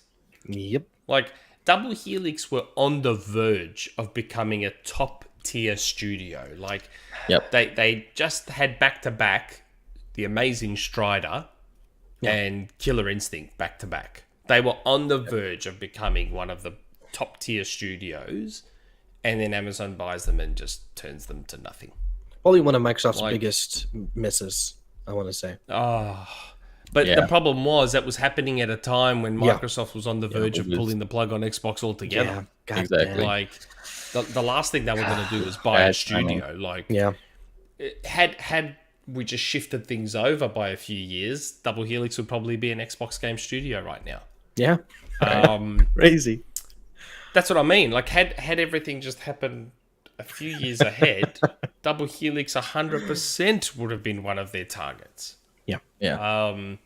Because they were a great studio. Like, I don't know if any of you have played Strider, 2013 Strider. Yeah, I played it a bit. Yeah, I bought it day one. So good. Hell yeah. Yeah, it's fantastic. So good. I mean, I'm probably gonna get skewered, but I even liked they made Silent Hill Homecoming for the consoles. Yeah. And I thought that was a pretty damn good one after seeing a string of really shitty Silent Hill games. Interesting. I didn't know that. The Silent Hill thing, I didn't know. The two main ones, obviously, was Killer Instinct and Strider. And Strider I loved. Strider I thought was... So Double Helix were the studio that did the first season, right? Like they created the first season of Killer Instinct. And then Iron Galaxy took over. We say first season. They made Killer Instinct. Yeah. And then after they got bought, Iron Galaxy took over for seasons 2 and 3. But the foundation of what makes Killer Instinct is all Double Helix. By Double Helix. Wait, so these are the guys that made that one Movie Time game, right? Where they built the basic engine off of. Because I watched the documentary, amazing documentary about Killer Instinct 2013. And they talked about that a little bit. I might watch that again. I mean, Battleship? Is that the one you're thinking? No, it was... I'll look it up. You guys keep going. Because I pulled up their page specifically to make sure I wasn't crazy. Because they built G.I. Joe, Front Mission Evolved, Silent Hill Homecoming, Green Lantern, Rise of the Manhunters, Battleship, Killer Instinct, Strider, and then nothing. They've done nothing since, which is a shame. 24. I think it was Green Lantern was what I was thinking of. Okay. The Green Lantern. I would wager a lot of that team's gone. Like a lot of what made up Double Helix when Amazon bought them, a lot of that's probably gone now. I feel like that's probably something. Yeah, that's like a reality of just game dev in general. Like even from one game to another, even from like say Uncharted 1 to Uncharted 2, like we think it's maybe the same studio, but chances are a lot of that studio left during that time because that's what people do. They don't stay at the same workplace for 10, 15 years. Right. There's a difference between like your normal migratory pattern of game devs, right, across the industry, and then there's an issue where you've got a development studio that's basically in a holding pattern. Yes. For 8 years. Like you can't thrive. I mean, for people who don't just want to paycheck to paycheck, like, and want to actually build something, I don't think you can thrive in an environment like that. So especially if you're using a proprietary engine, right? Yeah. So question then. Let's live in a hypothetical world where Amazon does end up buying EA. Let's just live in that space for a sec. Do you think that as soon as the contract is up, they take EA Play off Game Pass? Yeah. I think so. That would too. Amazon is a direct competitor to Microsoft. Yes. They are not going to play nice with Microsoft. No way. Yeah. I think they're going to basically bundle it into their Luna service. Like into I think, Luna. Yeah. They're going. I mean, obviously, they're going to still make it available to Xbox and PlayStation, but they're not going to have it bundled in with anything. Well, hold on. Would they? Madden, yes, because Madden would be part of, just like MLB wants everything everywhere. Mm-hmm. The NFL would want Madden everywhere, but FIFA's not FIFA anymore. Well, that's true. I mean, Yeah, They're not beholden to is, FIFA's demands anymore. right. I don't think it's about the demand. I think it's about. I mean, I don't think it's about the demand of the license provider. I think it's about the demand of the Luna service, and you know, I don't think that because we all, you know, people talk about, oh, FIFA is one of the biggest games in the world every year. Yeah, but it's also available on fucking 12 platforms. Everything. If you nuke that to just Luna, good fucking luck. I mean, maybe I'm crazy, but I just do not see. The thing is, like, we've seen so many platform holders, so many tech giants. Like, we've literally seen Google Stadia buy up studios and be like, oh well, Jade Raymond's next game is going to be only on Google. We've seen them do with how many different Kojima's project was supposed to be with Google, and because their initial, like, you know, big perks and big incentives didn't amass anything, they basically shut down all their first party development. I think Amazon's a little bit smarter, and I don't think that they would lock everything down to the Luna service, given how small the Luna, you know, footprint is. Cloud only, we're not there yet, and I'm not sure if we ever will be, to be honest. And you know? they're not beholden to the FIFA overall organization, but the FIFA players one that they get all the likenesses and everything from would most likely still want it to make more money. Would probably do, though, is, as Britt mentioned, the actual service is really flipping cheap. Even if it leaves Game Pass, honestly, I wouldn't give a crap because I'll just pay $30 a year. It's like nothing, right? But they would probably increase the cost of that, I want to say, even on console. What better way to get people on Luna, though, than FIFA being exclusive? Like, you're going to force a lot of players onto Luna. I mean, I could see that if their cloud service was, you know, the thing is, like, people say, oh, well, people will play on anything, but I don't think that's actually true. I think based on what I've seen from players' feedback on Stadia, on Luna, on xCloud, it does not. And Phil has specifically said this time and time again. The local hardware, the local experience, is always going to be, at least for the foreseeable future, the best way to play, right? And I don't think a game like FIFA, that does still require, you know, a decent, you know, low latency to be able to be played well. I don't think it would have the grab especially since Luna isn't available anywhere near the regions that it would not at all. Yeah, that's the other issue too. Competitive in the same way that FIFA is today on 12 platforms. I could see them doing it with, like, their other games, though, Mass Effect or BioWare games in general. Sure, maybe leverage those, but not the big ones. Even if Microsoft bought, maybe they make their own console. See, that would make sense. They're really getting the money. They've got the money. I remember EA were discussing at one point having their own console. See, that's the thing too. Like, we've seen platform holders come and go left and right. Like, I'm not necessarily sure that, you know, Microsoft is an exception, and so is Sony, rather than the rule. We've seen how many, you know, Neo Geo has had how many consoles. We've seen Atari, N-Gage, Nokia. Like, for people who remember that shit. I mean, I had one. We've had it. Yeah, I did too. We've had a fair number of massive tech giants try to enter the game space. Google Stadia, another perfect example, where they assume because they have the money that they can equate that to success. But as we've seen, Panasonic even had a console. Panasonic, the 3DO. Yep. Exactly. Oh, I had a 3DO. I had one. I did too. They even had a partnership with Nintendo briefly. How expensive were these old consoles, like, at the time? Very expensive. 3DOs. Yeah, 3DO is super expensive because it was like one of the first ones to have PDs.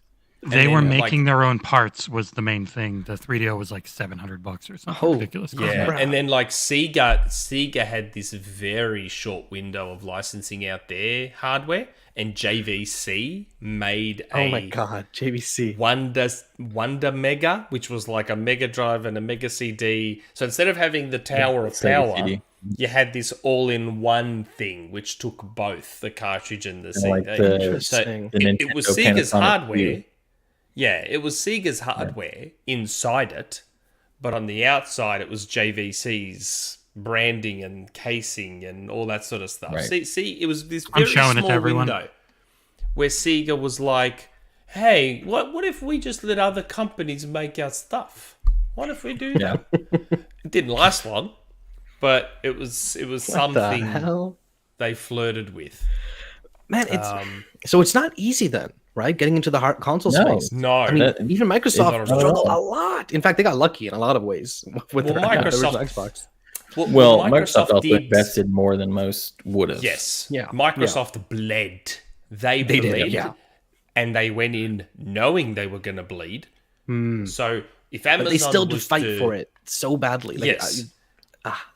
Well, yeah, and Microsoft worked doubly hard because Microsoft had the market leader actively fighting against them.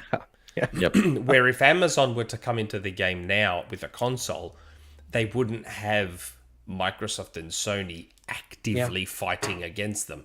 well, Sony maybe, but not Nah, Microsoft. because Sony, that's not where Sony puts their money now. At they least don't not need in to. that. Yeah, at least not in that way. So Microsoft, what Microsoft has done is more impressive because they had Sony actively fighting against them. Amazon, they'll all stand back and just let Amazon see what they're going to do and discover what they're getting into.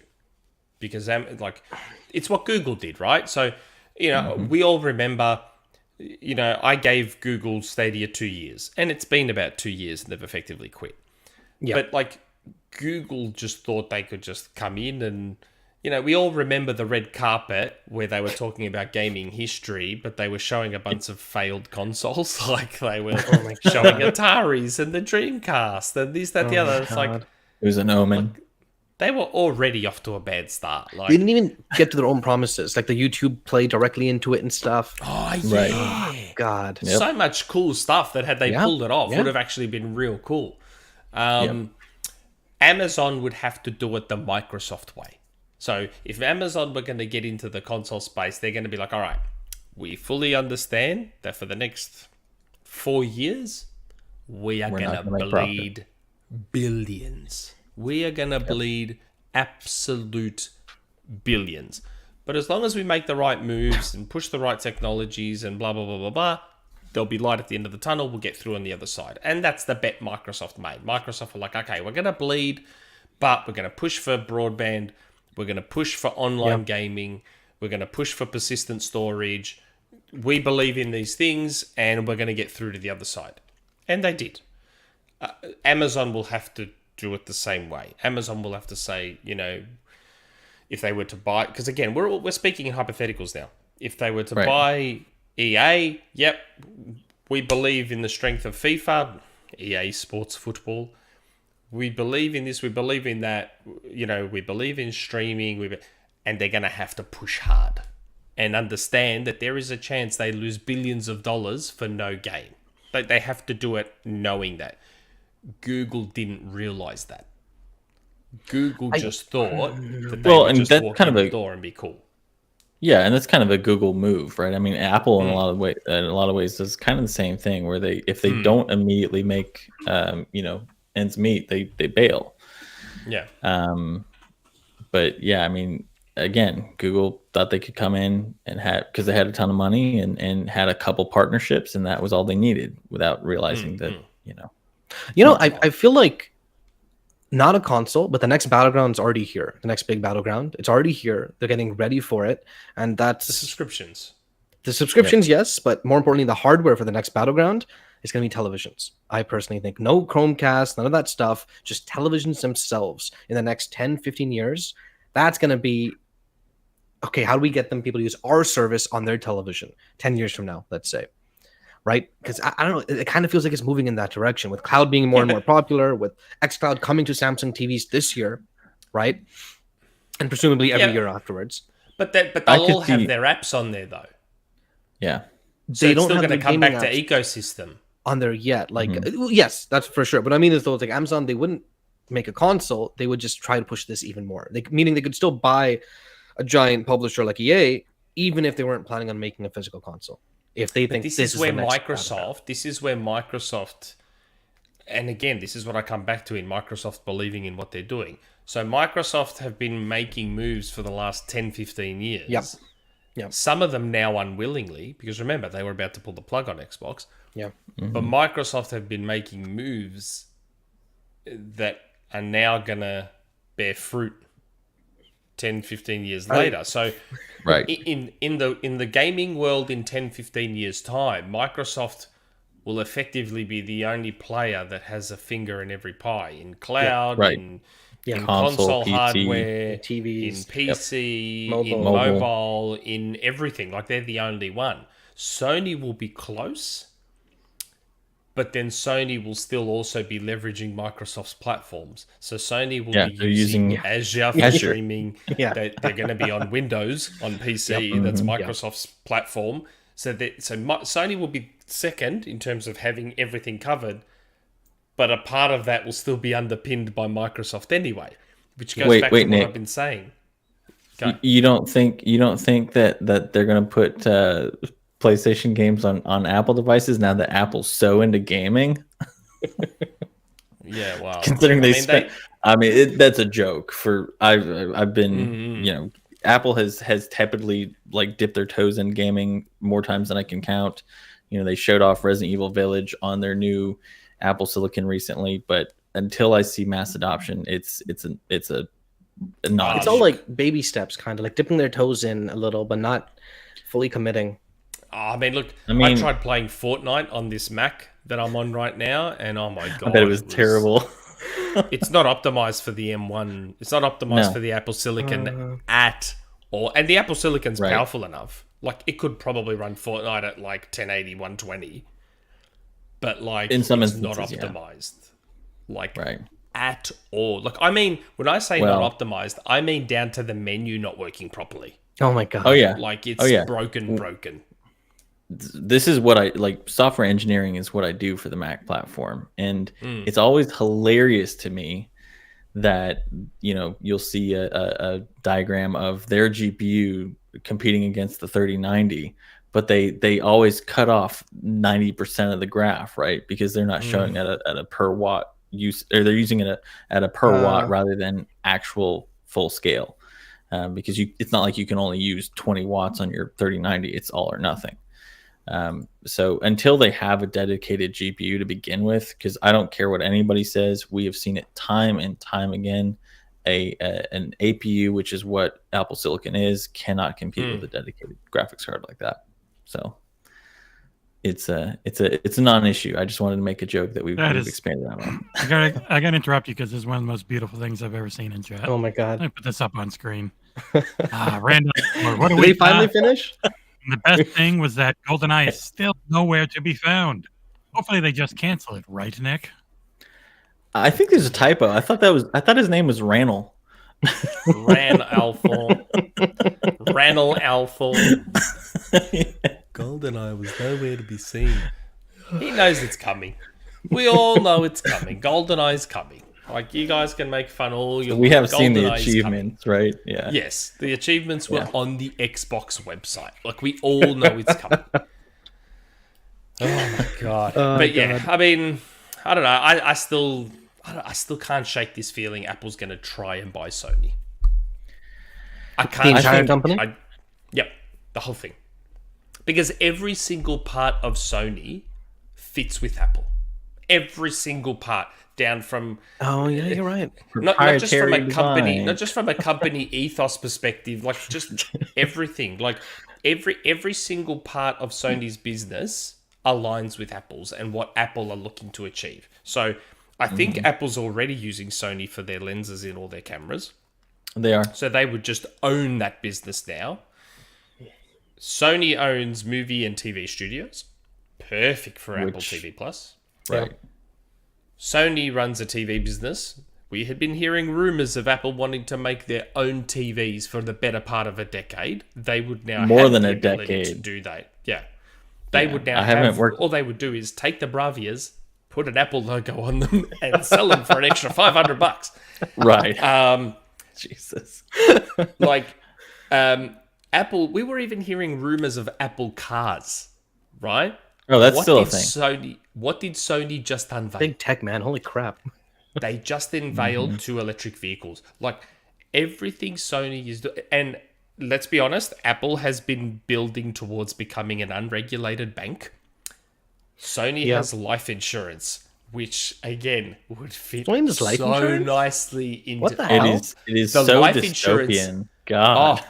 the life insurance is Sony's biggest business. It's what makes them the most money. That would just slide in beautifully underneath I did Apple. not know that. What the hell? Like, Oh yeah, I mean, especially with the when did it start with the Apple Card? Like that was the moment that's like, oh man, we've really stepped into some dystopian, you know.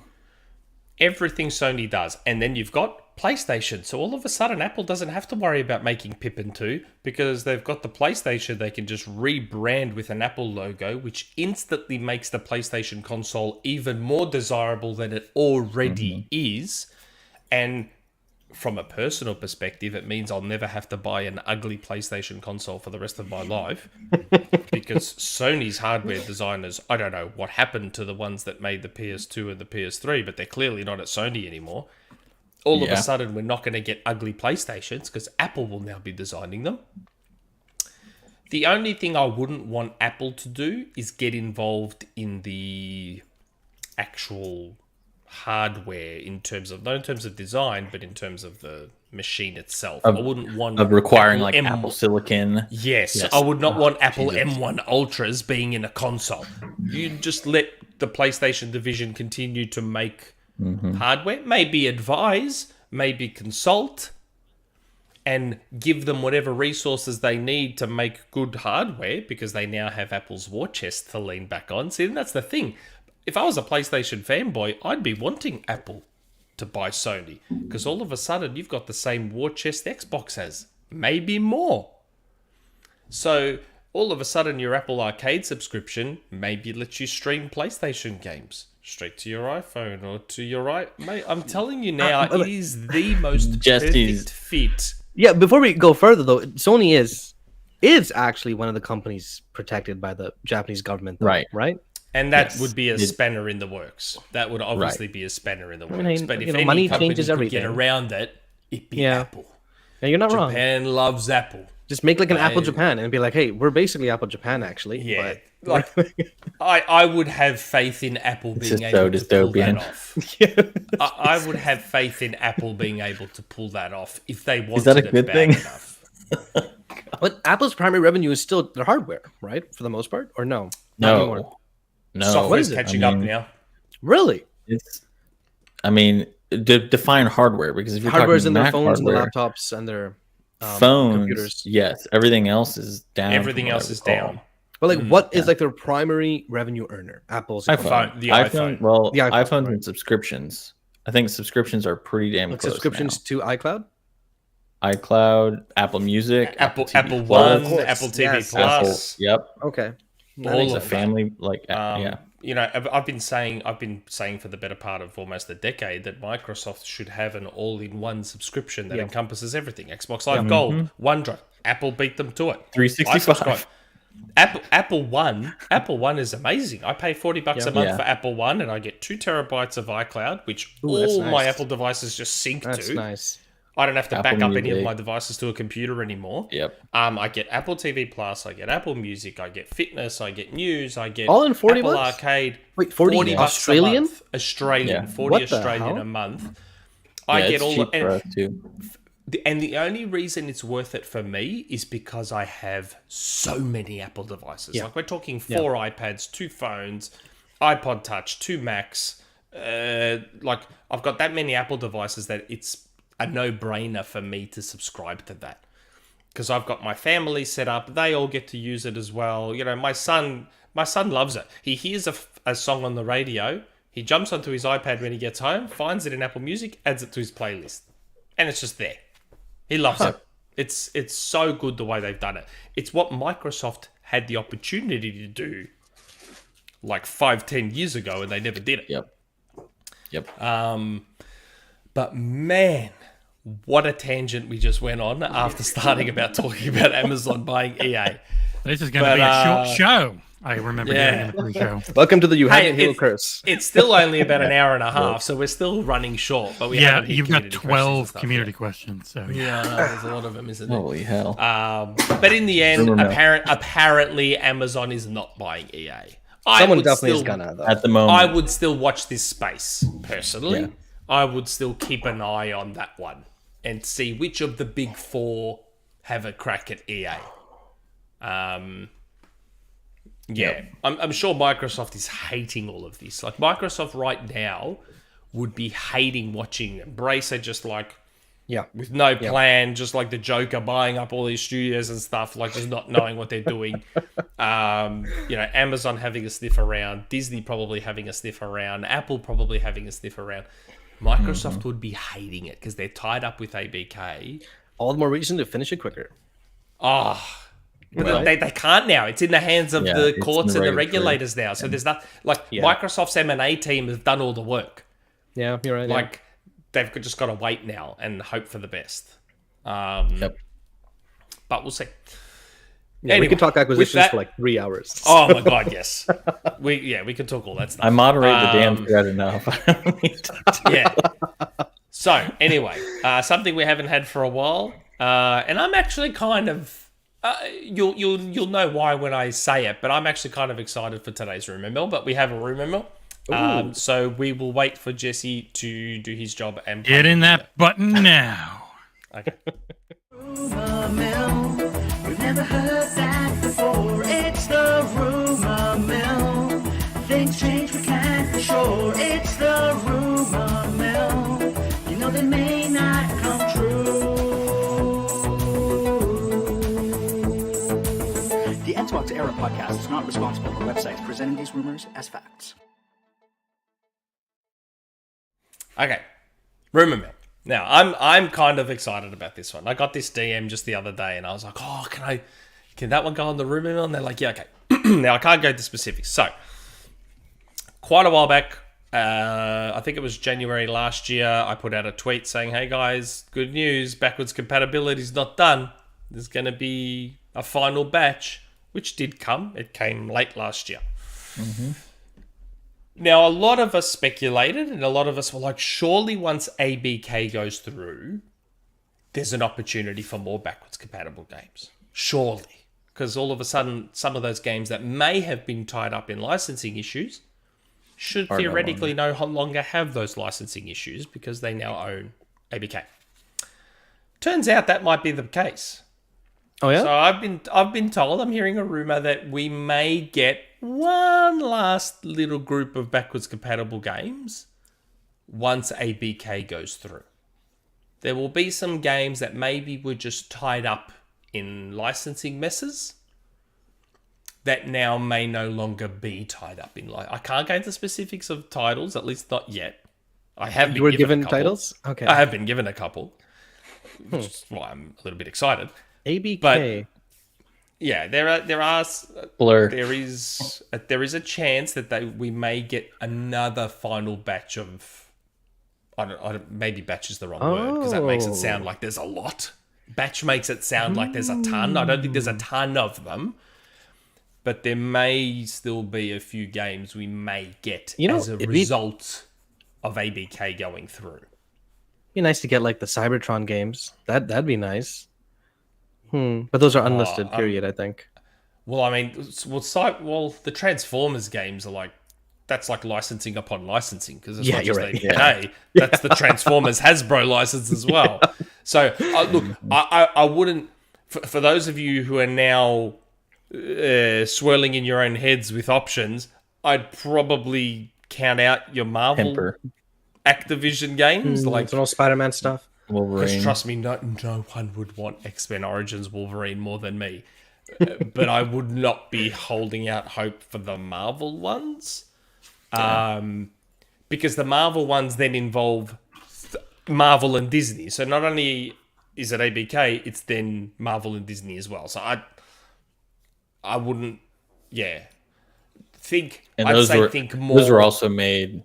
I would say those were also made prior to Disney purchasing Marvel. So there's a whole other. Yes, that's right. So I probably wouldn't angles. hold out too much hope on those. But there are some. There's probably a couple of games, 2 or 3 games that should be fairly obvious and immediately front of mind when you if you think hard enough. If you think ABK and what Activision were licensing at the time, like what they owned at the time. But yeah, so we may still see a few games that just sort of poop out as a result of ABK going through, which is a very exciting prospect. Yeah, it's awesome. As someone that's like, in love with all the backwards compatible games. I bought Metal Gear Solid Peace Walker the other day. Yeah, it was like $5. It was like $5. Yeah, why not? So I was just like, okay, I'm not going to play it. I have it on disc. That's the second one. I'm a digital hoarder now. Yeah, I've replaced physical hoarding with digital hoarding. Yeah, I just but it's the best though, because like my house doesn't get filled up with stuff, and I still get that same OCD release of like hoarding something. It's great. Digital hoarding's great, and it's a win for everyone. Sale. Yeah, it's a win for everyone because the company, they get their money off me, but I also get to. It's $5. $5. That's the second one, Metal Gear right? Solid games. No, Peace Walker was the PSP PSP game. Oh, isn't that a remake of the original Metal Gear?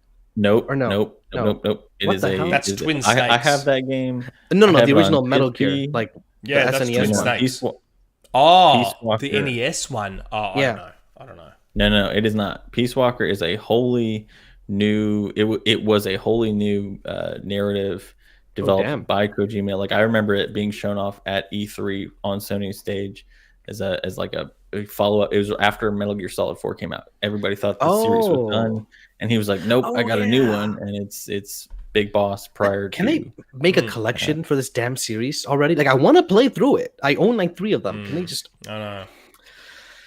I've bought Peace Walker 3 times. I've got Rising Revengeance on 360 backwards compatible. I've got 2 and 3 HD. Yep. I've now got Peace Walker. I've got 4 Twin on Snakes. PlayStation 3. I've got Twin Snakes on GameCube, and I've got Metal Gear Solid 1 on PlayStation 1 And 5 on Xbox, I same. imagine. No, I did not. You don't have own 5? It's Nope. like on But I sale got for like Ground 12 Zeroes. bucks all the time. Ground 5 Zeroes is awesome. Ground Zeroes is so underrated as a Metal Gear Solid. Agreed. If you like Ground Zeroes, wouldn't you love 5? I mean, it's the same gameplay. No. No. Nope. Nothing. 5 is Five. is an antithesis of everything Metal Gear Solid. Huh. It is. Yeah. It's still got the crazy story elements, but it is Yeah. not at all like it. It's an empty open world repeat-a-thon. Interesting. That Ground sounds Zeroes terrible. is if you're a big Metal Gear Solid, as in of the older games, 1 and 2 and all that, play Ground Zeroes. Like Ground infiltrating a Zeroes, base and It's Yeah. very underrated. I put it up there as like one of the best Metal Gear Solid games. Ground Damn. Zeroes. It's awesome. Yep. All the way up to a 6.5 out of 10. I will still play the 7's series a one good day. score. You don't have to give everything a 10. Yeah. Super chat. Toad Pack Shakur. I know Toad Pack Shakur. One of the better Resetera posters. Inject me with Wolfenstein 09 finally getting relisted on digital stores. Only Wolf game I never got to play. What was that? Was that Activision? Yeah, it was. That was Ravensoft. Yeah, Yep. Raven. Yep. It was fantastic, and it's pretty much the basis for the new trilogy. Oh, They that's built a Wolfenstein lot of the new 3D? trilogy off I mean, of some of the Wolfenstein story 09. elements in that game. I got told 2 games. Apparently the list is longer got than that, but characters. I got told 2 games, which I'm not going to mention. But I will say that Wolfenstein 09 was not one of the games I was told. But Good game. if that's an ABK, then that could be one of them. Maybe, hopefully. It was But similar you're to on. Quake That's 4. the right train of thought, Yeah. though. That is the right train of thought. But yeah. I mean, so we'll I was probably very get excited about that DM when I got it. probably get the COD games, right? The 360 COD games. That'd be interesting. That'd be nice. We've actually. got those. We've got those. Most of them. They're already, you already they have are all of on PC. they're already bro. backwards compatible. Actually, I think I own Yeah. them all too. So do I. I just buy games. And if you try and play them online, you get hacked immediately, or you get banned for hacking Get immediately. infected with malware. No, Just- really? Your 360 just blows up. Why are the servers still up? What the And that's why you just do what I do: play Call of Duty for the single player and almost never touch the multiplayer. Oh, but the multiplayer was so good back in the day. I can't do. It COD used to multiplayer. be, yeah. No way. Yeah. It was. I mean, I did play. I will say, I played Vanguard for a little bit, and I was actually surprised at how well it played and how good it felt. So, Oh, Any I think I game just got where- burned out after, you know. Any game where you die instantly, no, I can't do it. The TTK being less than like a second is See, I like the short time to kill. That's why I yeah, like SWAT. you like SWAT. in Halo. Yeah, exactly. No, but at least I SWAT like- still requires the headshot, right? Yes, it requires, Right, and that's why I right. said It still requires that's skill. why I love SWAT so much, because it's that perfect blend of COD and Halo in a way that Bungie did not intend. You know, It's that while I have you on SWAT, what's your favorite SWAT in Infinite? If you had to pick one, is it just BR or do you God. prefer a different? BR. I don't like Yeah? all the others. Yeah. Not even Commando. The pistol. Oh, I that don't Commando mind. sucks. I don't mind pistol SWAT, but the map has to work for it. Yeah, it can't be Yeah. flipping launch site. No, it's got to be a Yeah. tiny map Yeah. for pistol Yeah. SWAT to work. Have you guys Otherwise- seen the Bandit? Because that looks like that would be fun in SWAT. That'd be really fun. The to new SWAT. DMR. Interesting. Yeah. Oh, I did see that gun. Yes, I did see that Yeah. gun. I love the DMR DMR SWAT. from Reach and everything. Oh, in Reach, yes, but the DMR SWAT in Halo 5, the worst. The worst. Played that. I hated it. But no Halo. You guys have your own show for that. Yes, sorry. Now, Well, I had to ask. we have reached that part of the show where we'd like to say thanks to our patrons. It's our patrons that make everything we're currently doing in the way you see it possible. Because yes, we didn't always have patrons, but our show also looked like crap. So it's our patrons that allow us to have, an extra podcast, like a Halo podcast. You had me at Halo. And have this show looking as nice as it does. And all those other things, and all the cool merch, and the book, and all these things is all thanks to the patrons. Jesse, I'm assuming, because I'm irresponsible and not Yep, watching the it's stream, all running down below. Jesse is probably running it all below. So we want to say thanks to our patrons. And our patrons also get one perk, which is asking community questions. We have the Cool Kids Club on the forum where only the patrons can see it. I make a thread there every week saying, hey guys, everyone ask your questions here for the podcast. And we have reached that time of the podcast where we ask our community questions. So without further ado, because we have amazingly almost hit 2 hours, which I did not expect, we will go through the community questions. Okay, Hytham G. The last time when I asked about the movie directors and producers like Peter Jackson, Duncan Jones, James Cameron, Joseph Kosinski, James Mangold, and this time Neil Blomkamp, if they all directed and produced the Halo movie at the same time, and I'd be mind blown how the movie be made if they produced and directed that movie. Like, really, man, how cool would that be? P.S. Bummer no GoldenEye 007 due to Russia and Ukraine dispute and the licensing, not me dumping on it, but bummer. Yes, very big bummer about GoldenEye right now. He's laughing because he said Neil Blumkin instead of Blomkamp. Yes, Blumkin. Yeah. I mean, if all of those gentlemen were involved in a Halo movie, it probably would be pretty good. Or it would never get made. Development hell. Exactly. If we actually had a movie with all of those people somehow you involved, it would imagine? never be made. I still Nick think was in the kitchen. I have become a massive fan of Joseph Kosinski. I think he is a fantastic director. Thanks to Tron Legacy mostly. I still haven't seen Top Gun Maverick. Really? Didn't he haven't do? What else did he? He did Oblivion. I'm Tom pretty sure. Cruise. Yes. Oblivion. Yep. Thank you. Yep. God, that was fantastic. His track record's amazing. For a guy who hasn't been directing that long, Yeah. his track record's impeccable. So Yeah. I would trust him implicitly with Halo. People need to move on from a Halo movie because it's not going to happen. Honestly, the world's too big. They have too much story to tell. Yeah. The TV is the way to go with Halo. I still opinion. wish we got Blomkamp's movie. I agree 100%. Because So District 9, 9 Is was amazing. essentially that. Yeah. one of my favorite movies of all time. Yeah. District 9, and people, so some people won't know this, but Neil Blomkamp's history is in visual effects. So he was like a CG artist. That's what he was.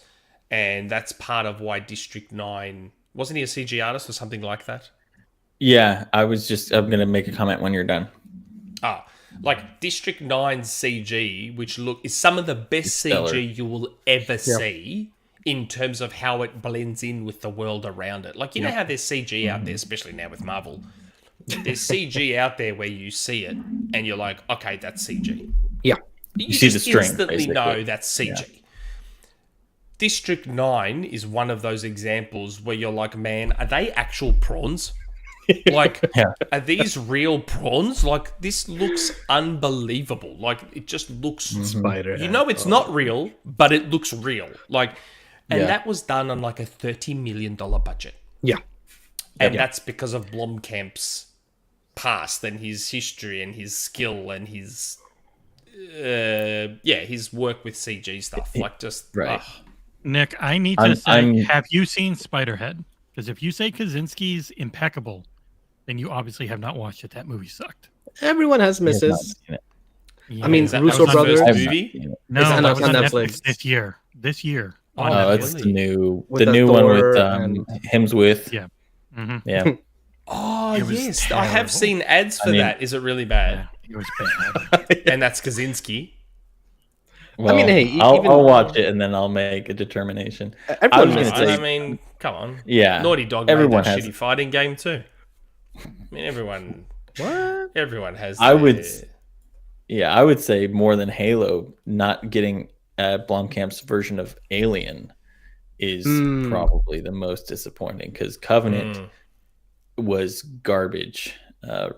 As somebody who loves Ridley Scott and the Alien universe, Blomkamp's version for Alien 4 was going to be. Covenant was terrible. Though Prometheus was fairly decent, I thought. I enjoyed Prometheus. Yeah, Prometheus was. Oh, I love Prometheus. I love Prometheus for everything that it, from a lore aspect, everything that it meant. But it also had one of the worst scripts ever. As somebody who works with scientists every day, they are the dumbest fucking scientists I've ever seen Oh, God. on film. Are you talking about Probably. I Wave the felt that Warrior? way Next about Alien life Covenant. too. I felt that way about yeah. life. Oh my God, yeah. Remember life? We've got this. Oh, yeah. God, We've got Life. this with Jake Gyllenhaal, and we've got this Ryan alien Reynolds. Ryan Reynolds, organism. yeah. We're just gonna. Yeah, I'm sorry. Yeah, Ryan Reynolds. Yeah. I had both of them, so you're good. Ugh. I didn't mind Did that it? movie. As a movie, I didn't I mind liked. it. Oh yeah, it was great, especially the ending. Yes, I Yeah. love the ending. I love the ending. The ending was awesome. It was very reminiscent of their version of the Mist's ending. Yes. Oh yeah. Oh yeah. God, that was so. God, The Mist. Seriously, The Mist is one of the greatest movies ever made. Agreed. And it wasn't like that in the book. Yeah. Better Like- movie. No. Yeah. That ending of The Mist, I did not forget about that ending for like years. That haunted me. That ending was like burned into my memory. I'm like, Yeah. Thomas. James, oh my God. Right. Yeah. His scream at the end. Just. Oh my God. And I'm watching it and I'm just like, I can't believe this just happened. Like, I can't believe that's what just like, why didn't he just wait 5 more minutes? Like, why didn't he just wait? Hey, maybe she Hell, was right. 5 more the crazy seconds is almost- person in the grocery store. I'm just saying, Sorry? right? Oh no. Maybe the no, crazy person in the no. grocery store was right because the moment the kid died, army showed up. I'm The just super saying. religious one. That lady in the I hated her. I hated her. So as soon as they killed her, I was like, yes. No, she survives. No. The other person Didn't they survives. kill her? The person who leaves No, the grocery yeah. store survives. Oh, Yes. you're talking about the one very early on, right? Yeah. The religious zealot. I'm talking about the Yeah. religious zealot. Yeah, we were talking about the one that like tries to turn everybody on Thomas Jane and his family. Yeah, on. yeah. Thomas Jane's such an underrated actor. But okay, He's really great. quick. Thomas Jane's great. These directors, man, screw Halo, put them on Gears, man. Gears deserves a full budget movie. It's basically a movie already. Like, come Yeah. on. Yeah, Gears could work. I think Gears could work. Yeah. It's a little bit more of a simple. God. I mean, not Well, in a bad Uh-oh. way. Daniel's a He's robot going again. Robo. Wait, talking Starting to go about there. Are you It's going are you quick refresh. opening other stuff at the same time?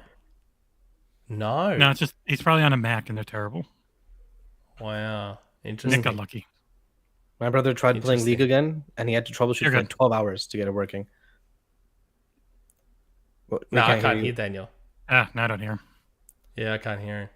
Nope, can't No. hear that. You might have to. Okay, like Still I said can't hear. before, StreamYard's a bitch. You might have to go in Unplug your StreamYard. mic and replug it in. Yeah, No, you're turn gonna it on change and your off. input in StreamYard. Still can't hear him. Stupid StreamYard, you can't hear There me? he is. There we He's go. back. There we He's go. back. Oh my god! You have to change your input back and forth for StreamYard to pick up. Yeah. Yeah, that's what it's so dumb. Seriously. So dumb. For anyone who's watching who hasn't watched The Mist, please go and watch The Mist. It is one of the most amazing, harrowing movies you will ever see. It's so good. So good. What a tangent. But I could talk about movies forever. Same. We need a movie podcast. Oh, we do. If we did a movie podcast, it would be the best. Creaky Legs. Well, Gamescom was a bust, even setting expectations below average, and it still managed to be more disappointing. Also, no GoldenEye. Anyways, what's like your favorite color? Do you buy shoes or other clothing in your favorite color often? Use that color in video games for clothes or vehicles? Or do you just favor it but don't seek it out? I'm that last one. Like, really? My favorite color is purple. Nice. Purple is like the GOAT color. It's like the greatest color ever. Royalty. Yeah. But the problem with purple is that there's a lot of instances where it doesn't belong. That's the thing with purple. So I don't think I could walk out in public with purple shoes. As much as I love purple. If they're basketball shoes, you could, for sure. I don't know. But in video games and stuff, yes, I'll use purple quite a bit.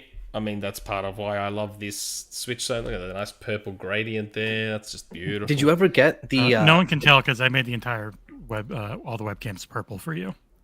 Oh my god. Oh yeah. Oh wow. Did you ever get the best Xbox One controller, custom controller, and it's purple and it looks flipping phenomenal? The Sea of Thieves one? The Sea of Thieves one. Oh god. I did. Man. I bought it, and I very stupidly used the DLC in it instead of leaving that code unused.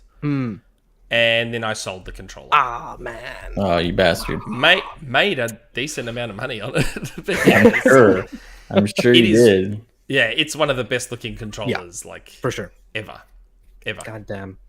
Purple's just an amazing color. The color Jesse's wearing right now, that is my favorite color.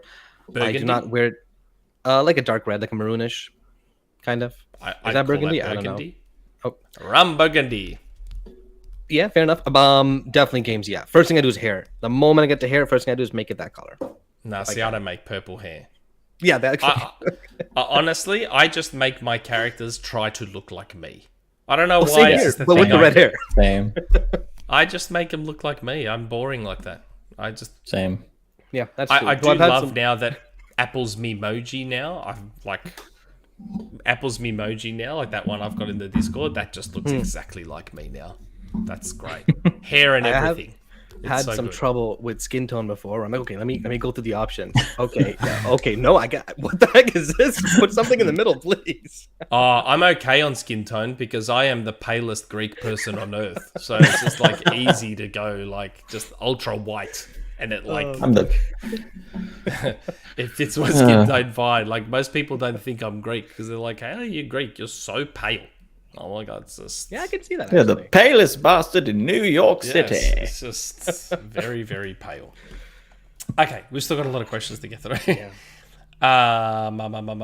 Where's the next one? Jesse Brother.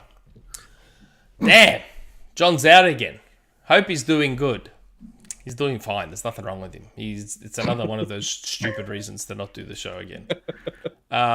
What up, Travis Brother and Nick, the almost irreplaceable? Almost, because I understand Sir Knottian by nature is in the house today, and he's got you down pretty perfectly, Nick.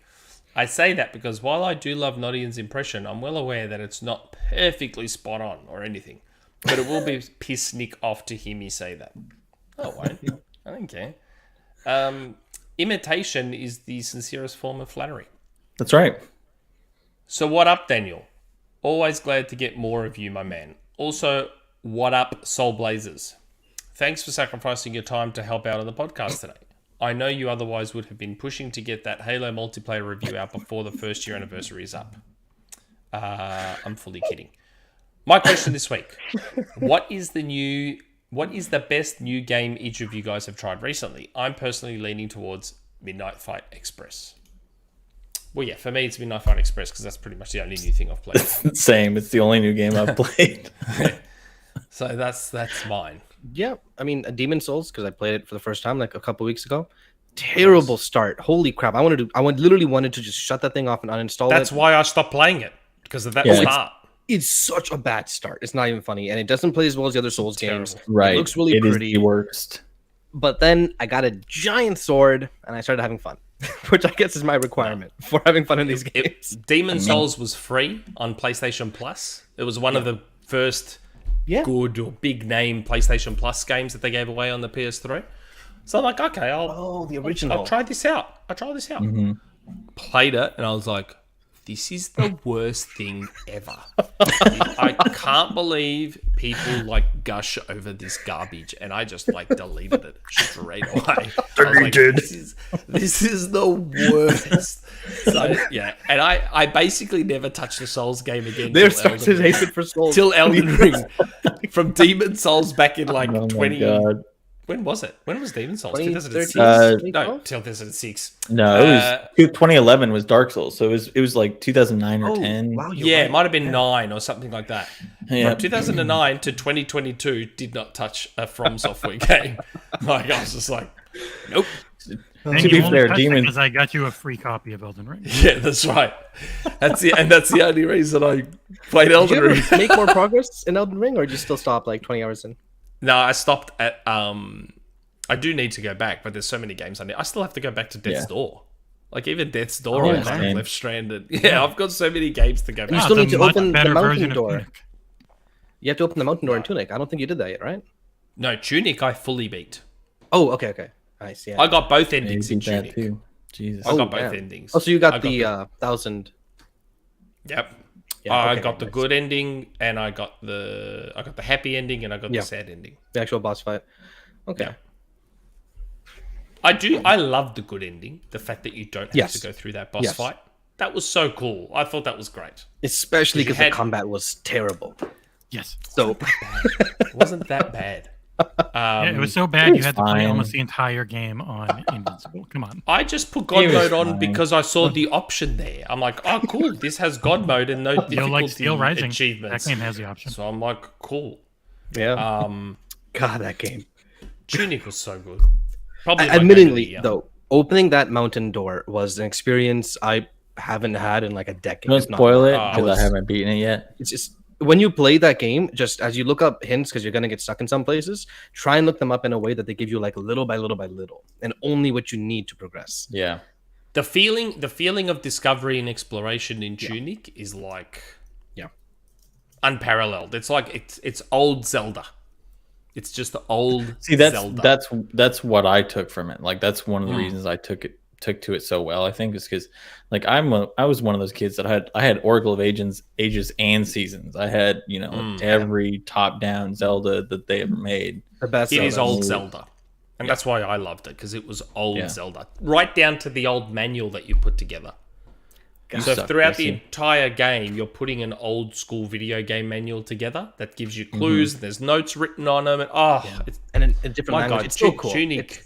I mean, spoiler, Tunic's probably my game of the year 2022 Really, huh? for when the Xbox era voting goes. Damn, it is. Played like 5 games. Who cares? Tunic's amazing. It was so good. Next is a good question. Next, TheBrightestSun. Hi, folks. Which console generation do you think was the most influential in gaming history, and which generation do you think was the most unremarkable? This is an amazing question. Yeah, I know everything Influential. about this. This is a tough one. I Yeah. reckon it's probably between Gen 5 and Gen 6. That's PS1. No. Yeah, no, PS2. Okay, Wait. Which because we're one Gen was the 8. We're on Gen 9. We're in Gen Which 9. was the generation with PS2, Dreamcast, and Xbox? Xbox? Gen 7. No, Gen 6. Wait, shit, Gen 6. I'm sorry. Yeah. Yes. Yeah, So it's yeah, either yeah. Gen 6 or Gen 7. I reckon they were the most... One of those two was the most influential. Like, if you think about Gen 6, you had the PlayStation 2, including a DVD player, as did the original Xbox, which going forward became a thing. All our video games now play media. That was when Xbox media Live. in gaming really started. Xbox pushed broadband, persistent storage, Xbox Live, all that sort of stuff, which forced Nintendo and PlayStation to go online. That's where online gaming in the console space started. It's also where we got the grounding for PC in a console, which is what the original Xbox effectively was. That was, I mean, Sega was pushing motion gaming back then with the Dreamcast. Before Nintendo did.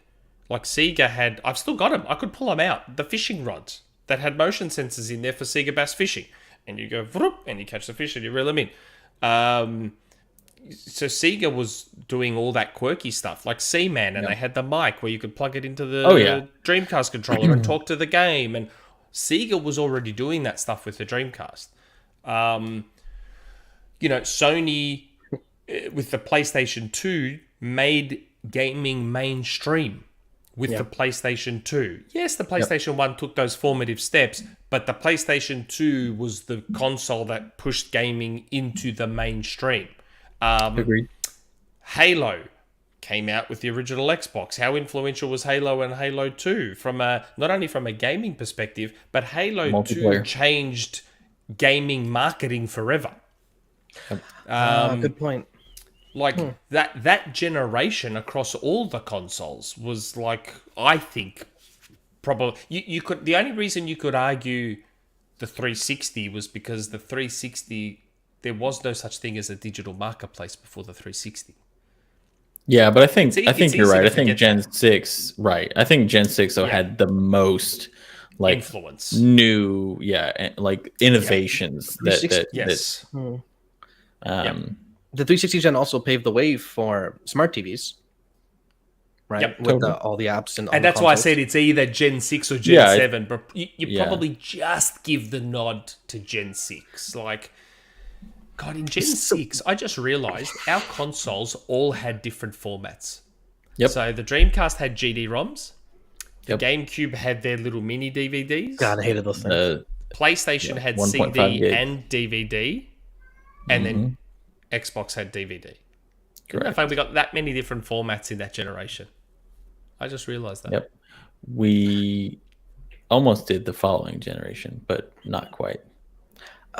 Personally, man, Almost. I want to say Gen 8, and not just because recency bias, but more so because it changed the revenue landscape of the entire industry. With all the games as a service games, with the sheer amount of money now being funneling into this industry, which it made a lot of money before, but didn't make billions and billions before. You know what I mean? Mm-hmm. But now you have Minecraft, you have GTA Online, you have obviously the BR games. Like, it's just this constant stream of revenue into this industry that's just nonstop. You know? Well, and the But integration then that doesn't of the happen cloud, without online. That's right. true. That's true. So I think there's an argument to be made about last gen. I think, it's funny, Abe was saying that last gen was the least influential, and I would disagree because, well, you think about it, like last gen, like what did we talk about? What did we talk about most of today? Subscriptions, right? Yeah. What was the genesis of subscriptions? Xbox Was Live. last gen. And I mean, I see what you're saying, Well, no, Abe, it was that you think it's Xbox boring. Live. Right. I mean, It was I'm more talking about Xbox. for sure. the right. I'm not saying that it was. I agree with you, Nick. I think Gen 6 was the most influential. I'm pushing back against the idea that it was that last gen was the least influential or the most. But what wasn't the least? No. I mean, no, but look at it from just I one think- aspect. Last gen changed the entire landscape in terms of digital games, right? Which is a massive jump. Right. We talk about all these things that yes, it built on Gen 6, but last gen was when we got cloud. It's when we got Game Pass. It's when we got EA Play. So there's a ton that you could point to. Last gen as builds the influential. foundation for the future. I think in a lot of ways. Right. I think if you're going to look at the most unremarkable from a Gen from 4. a yes, Gen 4. absolutely. Super That Nintendo. is Dreamcast? Oh, no. Gen 5. sorry, Gen 5. Genesis? Gen 5. I was sorry. going to say Super Nintendo because Gen 5 you got the massive introduction of 3D gameplay. The Super Nintendo was so much more iterative on the NES. Gen 4. and Yes. Mega Drive and Super Nintendo were just a few more pixels and a few more colors than the NES and the Master System. They have a ton of great gaming experiences, but in terms of the influence on the yes. Yep, That makes sense. 100%. Huh. Gen 4. Also, Gen 4 I'm is also the gonna most credit- influence. In I'm also terms of gonna- influence. Right. I'm also going to credit Gen 8 with smart speakers, smart devices, personally. The Kinect paved the way for all that crap, man. all this. It's all the funny. Google Homes, It's all the funny. stuff. We have a question, I think, about how Microsoft is often the first, the progenitor of the, and that's a perfect example, because now how many people have Alexa and HomePods and all this other Said it shit? 100 Did you see it times. go full circle? I think either Alexa now with the. In fact, I was at Mm. Gamescom. One of the games had a thing at the bottom where it's like Alexa home gaming. I'm like, what the hell's that? So I Yeah. ask on Twitter. They respond. It's basically Connect. You literally Yeah. talk to the Alexa, and in game it does stuff. Yeah. What the heck? Microsoft. That's why I kept telling people, stop dumping on Connect. Like, Microsoft knows where everything is heading. They don't know how to market, and they're always too early for their own good. That's maybe why I have an affinity with them, because Sega was the same. Yep. Sega were there with the they're having to fight against this unpaid marketing. Yeah. The difference I is don't want to Sega say just cult, didn't have but- Sega didn't have the bottomless well. Sorry, I of was money. muted. We were off for a second because YouTube dropped, but we're fine. My Oh, internet's good, but YouTube's been having a ton of issues. So apologize to anyone watching live if it's breaking up on you. Blame Google. Oh, okay. Google sucks. That's why they dropped out Like- of gaming. The difference is Sega didn't have the bottomless well. Right. Sega didn't have that bottomless Finances. well of money to tap into to support themselves, like obviously Microsoft does. Right. Good question. So that's the unfortunate thing for Sega. But I feel like you said, there's smart speakers everywhere. Apple and Google have both copied one guide and use it as part of their TV OSs.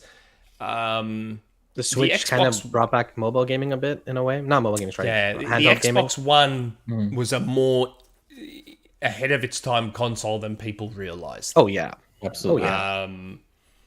It was just unfortunate that Yeah. they marketed it the way they did. Like, that is, again, goes back to Microsoft's Curse almost, man. I want to say. delivery. Like, It's not that. It's just like the problem with Microsoft is that they're too data driven, and they don't wrap context around any of their data. So Microsoft did what any company that's data driven would do.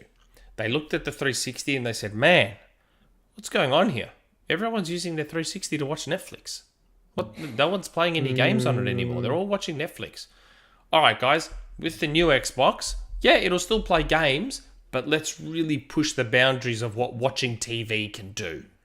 Let's have it so that they can have their Netflix and their Amazon Prime and their YouTube, and we'll incorporate it into like a TV guide where they can And- see what's on all these channels and go straight to them, and they can have HDMI in, so they've got their existing cable box and it can blend into the one guide. And mate, that stuff was amazing. As someone who used their Xbox One as a Oh, it was media player, fantastic. it was amazing. Amazing. Even the HDMI in was a massive, brilliant. massive feature. Brilliant. yeah. Loved And, it. And they built entertainment studios that were going to be building, TV and movie content. Yep. And who's And doing Snap. that now? Yeah, I know. And Snap, I was like, great. Snap was I'm so watching. good. I'm watching this Yeah. TV, but I'm playing my game, and it was like the greatest TV experience ever. They nailed it. But what their data didn't tell them, and the context they didn't wrap around that data, was that it was the end of the gen. That's when you've got all the casuals on board. Yeah. The hardcore aren't playing games anymore because they're waiting for the new console to come out. So what their data didn't tell them is that you don't lead Yeah. with non-gaming stuff when you start a new generation. That's Which what is- their data didn't tell them. Right. Which is really hilarious to me because, if you look at the initial unveil, yes, that's a very salient May point to make. But if 2013. you look at their E3, Yeah. it was nothing but games and arguably a better launch. Oh, It was yes, much easily better a better launch. launch. Oh yeah. 10 times better launch. But per your point, Nick, they also looked at their hardware requirements is like, what can we get away with, being able to do this with the bare minimum, and obviously that hurt them in the long run too. So Microsoft learned the hard way that the internet narrative, which was just growing at that time, can be one hell of a thing to combat. But they nowadays also everyone learned. knows, but They also learned that a game console should be a game console first. yes, first, yes. Now, there's a balance to strike. Like, for example, the PlayStation 3 right? Was Sony also learned the hard way. Well, Blu-ray. Yep. Now, the PlayStation cell. 3, what a lot of people don't know about the PlayStation 3 is that it was also an incredible media player. Yep. But Sony didn't market that aspect at all. Not even at the end of the generation. They didn't market that aspect at all. That's where I think you've got to strike a balance. What Microsoft should have done was lead with games, and then later in the generation, when you get your casuals on board and your media watchers on board, that's when you do like your relaunch or rebrand. And that's when you say, hey, the Xbox One is also the greatest media player on the market. It'll do your Apple TV, it'll do your YouTube, it'll do your Netflix, it'll put it all into this cool guide for you. And you can just talk to the camera and say, hey, Xbox, watch Netflix. That's how they should have done it. Because those features, I'm still devastated we lost all that. Straight up. Even the DRM Still stuff. devastated we lost all that. Yep. But yes, I really like that question. That was a good question. That was a really good question. Okay. Mort. Hello there. With Knottian on the panel, I have to throw in a question or two this week. 1. What is your best but perhaps most obscure tip for someone jumping into Fallout 76? 2. How long do you think Sony and PlayStation can continue to behave like it's last gen without repercussions? When does the cult start to splinter, so to speak? Hugs, Mort. Well, Daniel, go for it. I'll leave the first one to you. Yeah. So the first question is a little bit. I had to think about this one because obviously you're going to get the standards like pick your build and focus on that and all that kind of shit. But I think really the 2 tips that I would give for new players, because the experience is totally different now for new players than it was when I started, because I started obviously day one. The first one is there are a bunch of factions now. Start out and do the creator and or foundation quest lines first, because the sooner you get those done and the sooner you get into the vaults, you actually can start accruing treasury notes, which give you gold bullion, and that's a whole form of currency for getting rare plans. Don't do what I did, where you wait until the last second to do them, and you get treasury notes as you do public events and daily ops and all this other kind of stuff. So if you don't get those missions done beforehand, you never earn those treasury notes, so you're just losing out on free currency. Also, side tip on that, you can ally technically with both of them if you do enough missions with each, so that you can still get the benefits of getting daily missions for both factions. So that's what I would suggest. You can, if you're like, trying to role play just a raider or a settler, you can just do one or the other, but I definitely advise doing allyship for both. And then the second tip that I would do is obviously you pick up everything. It's a Bethesda game, so you're going to pick up everything because now you can use everything for breaking down, for using it for your camp building. Find plans, look up how to where to buy or find plans for specific camp items that you need, like your power armor workstations, your armor bench, all that kind of stuff. Because the sooner you get that done, the sooner you are no longer reliant on the economy of the shops and the bots and whatnot that sell you items, because those are inherently ridiculously expensive. And if you need help to start out, just ping me on Xbox Live. My gamer tag is Knottian, and I'm always happy to help out new players. So very good. Second part, how long do we think Sony can keep acting like it's last gen? I mean, last gen, I reckon they're acting like it's still PS2 gen. I don't know. Like, I think Sony can still get away with it forever to an extent, simply because of the size of their install base and the cult-like nature of such a large portion of it.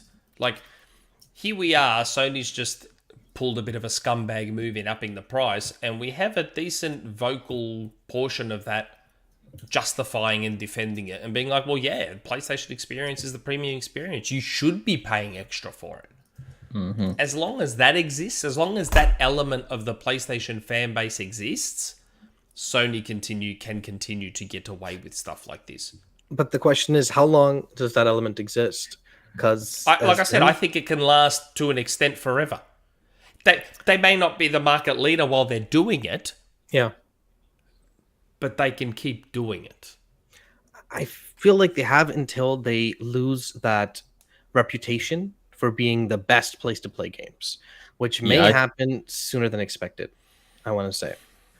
I mean, they've got the weaker console now, and it's not affecting them. No. What I meant is like their games are the best ever. Like, you know, people put Sony games on like a different pedestal for whatever reason, right? Right. It's the zeitgeist of you know, the cinematic games are. I mean, exactly. Yeah. But there are certain factors on the way that are going to prevent that. Ballooning dev costs, right? Sony can't afford to keep making these $200 million games, hence their investment. Especially not every 2 or 3 years. Exactly. So they're going to lower down how quick they make games because they have to. But at the same time, the competition is going to be releasing a game, like a big game, every 3-4 months.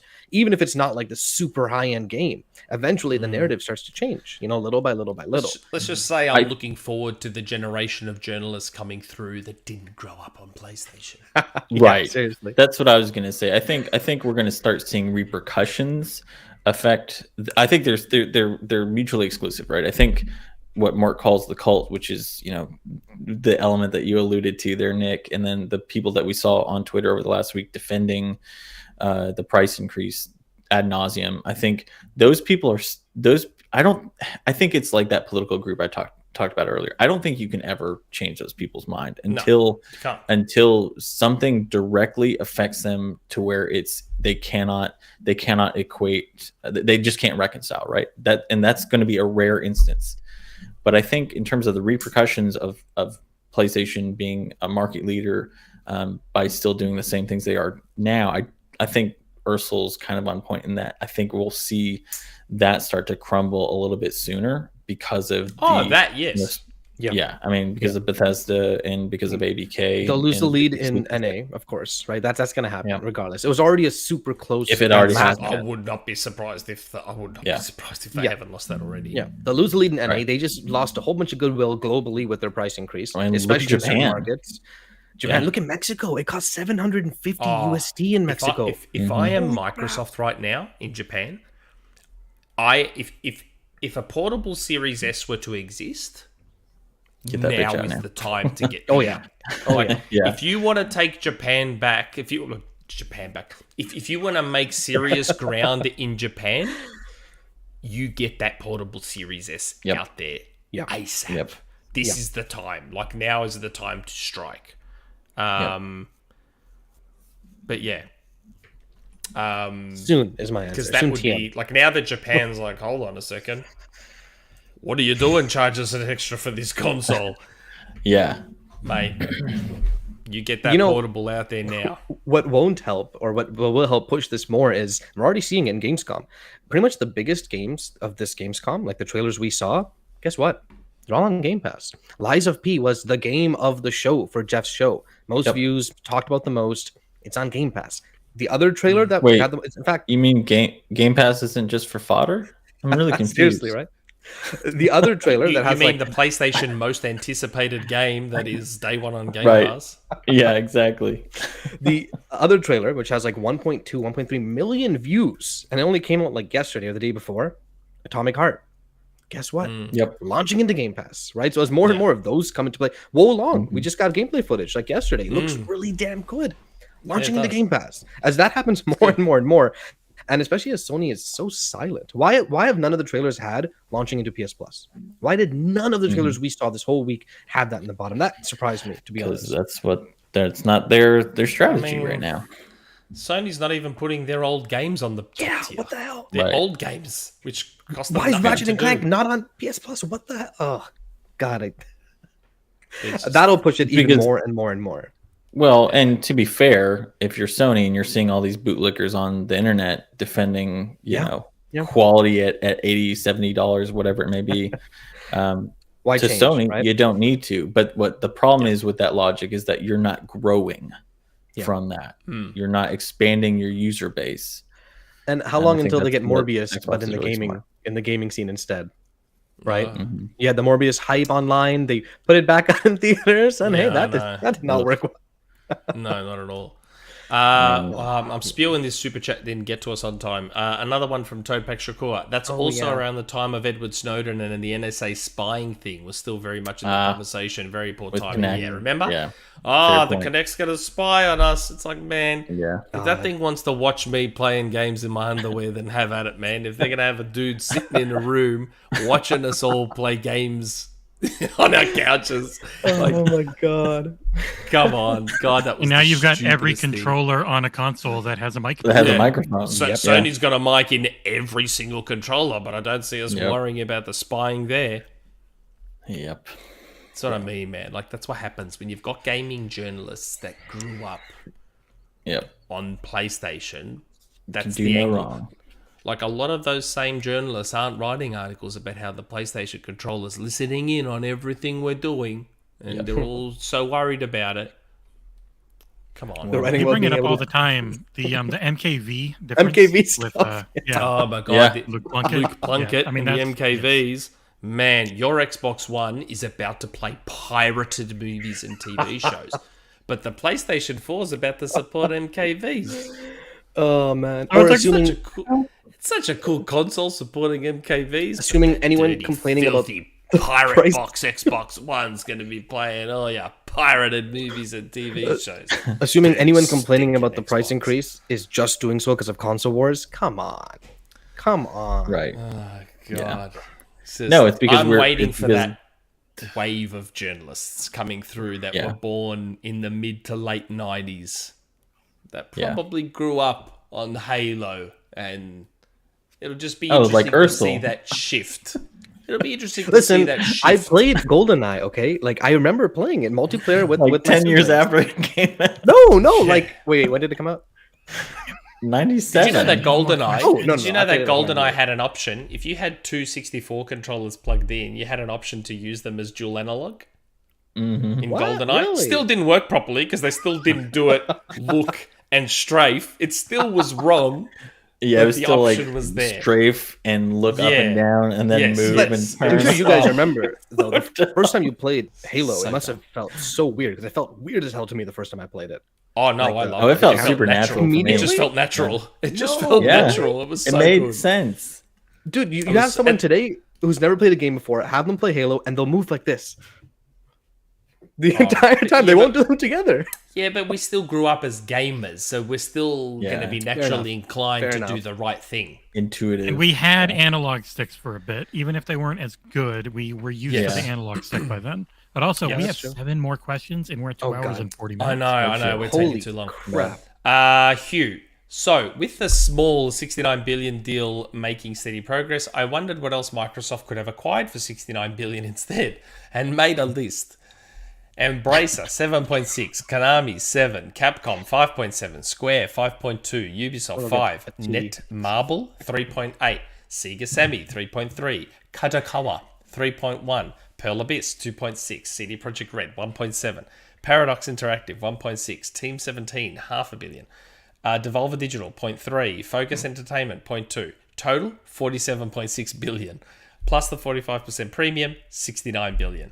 I said the same thing. I didn't want Activision. To me, that money could be better spent on, for me, just Capcom and Sega. Combined, they bring in approximately 17.5 billion in revenue annually. For comparison, Activision Blizzard King brings in around 8 billion in annual revenue. So my question is, do you think they were worth it? No, they weren't. Especially when you factor in both value and volume of games. And or do you think they should have acquired smaller studios publishers instead? I'm totally with you, Hugh. I would have rather that money went to like Sega, Capcom, hell, Square. I think they would have been far better off doing it that way, personally. Yeah, I mean, Where it's had a they- tough one, right? I mean, You know when ABK becomes worth it? To me, ABK and that 70 billion becomes worth it. So let's say regulatory approval wasn't an issue. Let's just hypothetically. right. If Microsoft just bought ABK and went, COD, bye-bye PlayStation, it's all Xbox now, that moment is when the 70 Is when billion it's worth- becomes worth it. That moment, right, because you're effectively paying Because it's a 70 driver. billion. Yeah. Yeah. You're effectively paying 70 billion to end a competitor for all intents and purposes. because COD is why PlayStation sells right now. The PlayStation 4 sold because of COD and Fortnite and all that sort of stuff. So if you're taking COD away, you have paid 70 billion, because you can afford it, to end a competitor. That to me is the only circumstance where it's worth it to me. I think it's difficult, right? Because in the sense that, like Britt was saying too, and like what we said from the get-go is like this kind of fell into their lap. It wasn't something that they were looking for. And as far as all of us know here, I think that they were looking at other options, right? They went.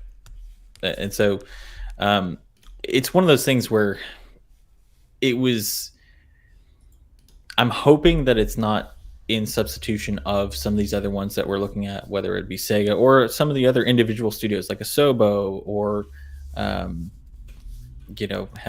Interior Night, tons and tons. I made a fucking list on our thing, but if it's not in substitution for those, I think it's fine. But I think it's also one of those situations where having the biggest publisher up for sale and having, not one, not two, but almost 4 or 5 massive IP that are constantly generating revenue up on your front door. I think it was one of the situations where you couldn't say no, right? Because I'm with you, Nick. Like, I personally, I like the majority of Activision's output. But I would have preferred, Sega, especially. I mean, that's an absolute no-brainer. Capcom too, absolute no-brainer. If they were on the docket, right? If both parties were actually looking to be to engage in those conversations, but at the same time, if like you were saying with the ending of a competitor, if they didn't get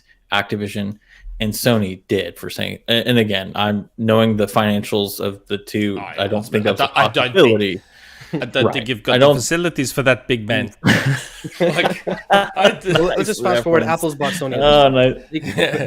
Well, yeah. Like, what if Apple or somebody else had bought Activision?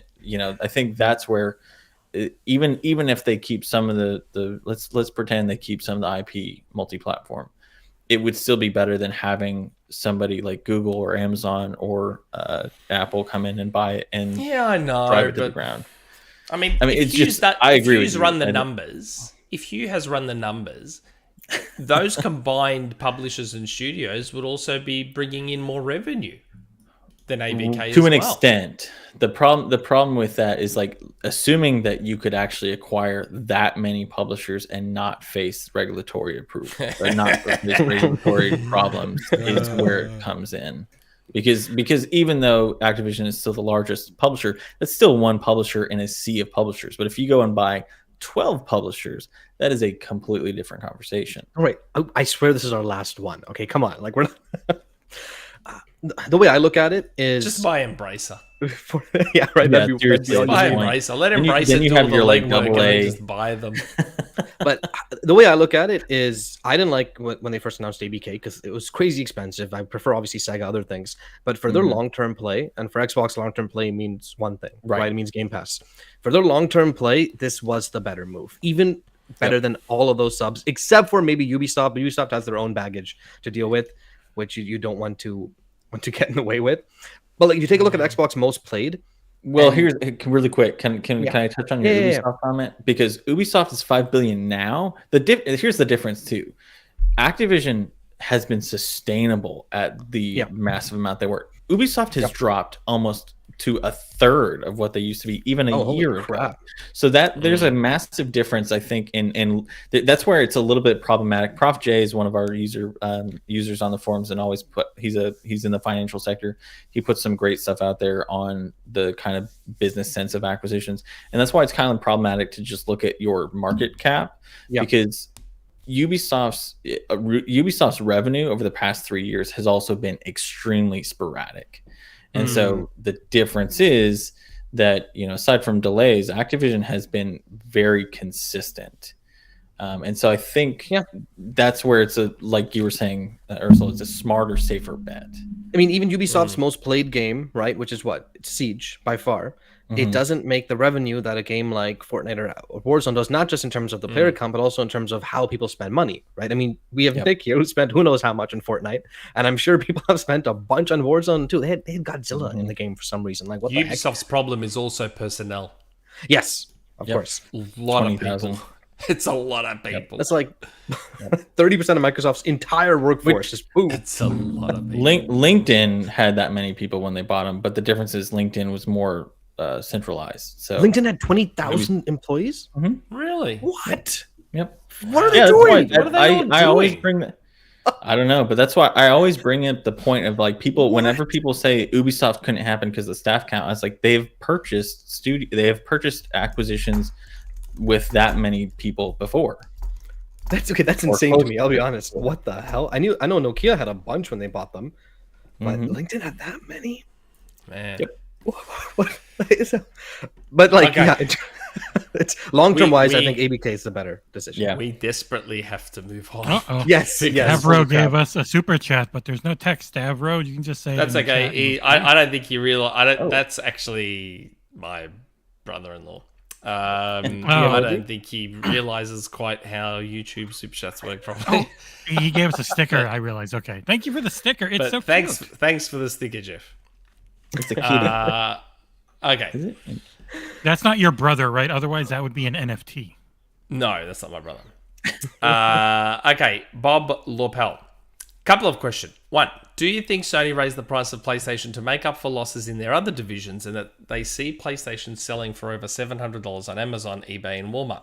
EB. 2, Phil spoke about exclusives are becoming a thing of the past. Do you think Phil will back his statement by releasing Starfield and other games on PlayStation after some time, like 6 months to a year? For me, it makes sense. Game Pass is the main draw, and they doesn't make make sense. more money from the games on the PlayStation. Bonus question. If you guys did not talk about this yet, what games are you most looking forward to for the rest of the year? So, do you think Sony raised the price to make up for their losses in other divisions? No, I think we talked about this. They raised it because they were greedy. Right. Because if it was making up for stuff, why are they still doing deals like the Harry Potter thing? Right. Like, nah, it was just... I think a part of it was greed. A part of it was to get some of the scalper money that they're losing to scalpers. I think there was a few factors to it, mostly driven by ultimately greed and arrogance. That's just my opinion.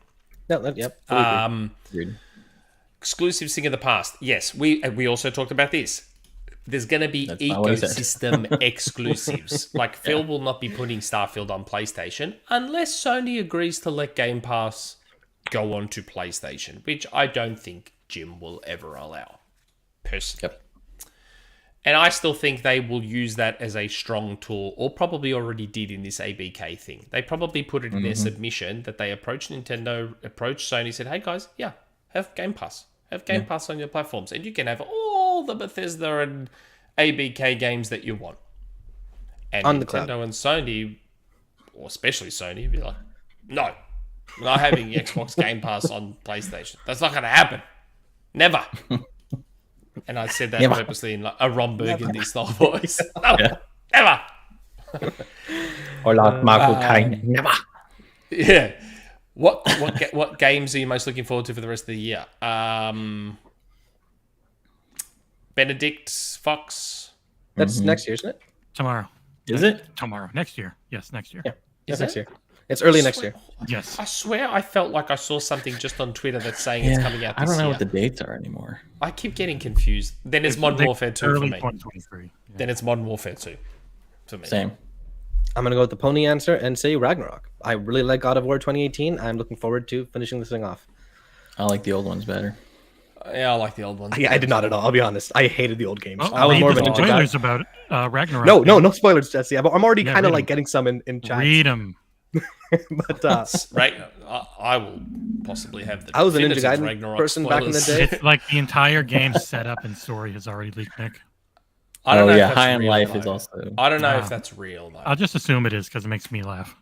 I don't know if what's leaked of what am I gonna Ragnarok say? is real at the moment. Yeah. There Back in is the a God of War chance days, I was a bit of a console warrior. This is a bit, not too much. So for me, Xbox had Ninja Gaiden, and PlayStation had God of War, and screw God of War because it's just a button Oh, masher. they were so Gaiden both actually took so skill. good though. God of War was amazing. Those Yeah. original 1 through moment 3. I didn't like in- Kratos at all. like, I'll be honest. In I God hated of the War character. 1, like it's seared into my memory. Like you get out onto that ship and it's raining, and then the Hydra just Oh, yeah. comes out. And it's like, Yeah. what do you mean there is a Hydra here?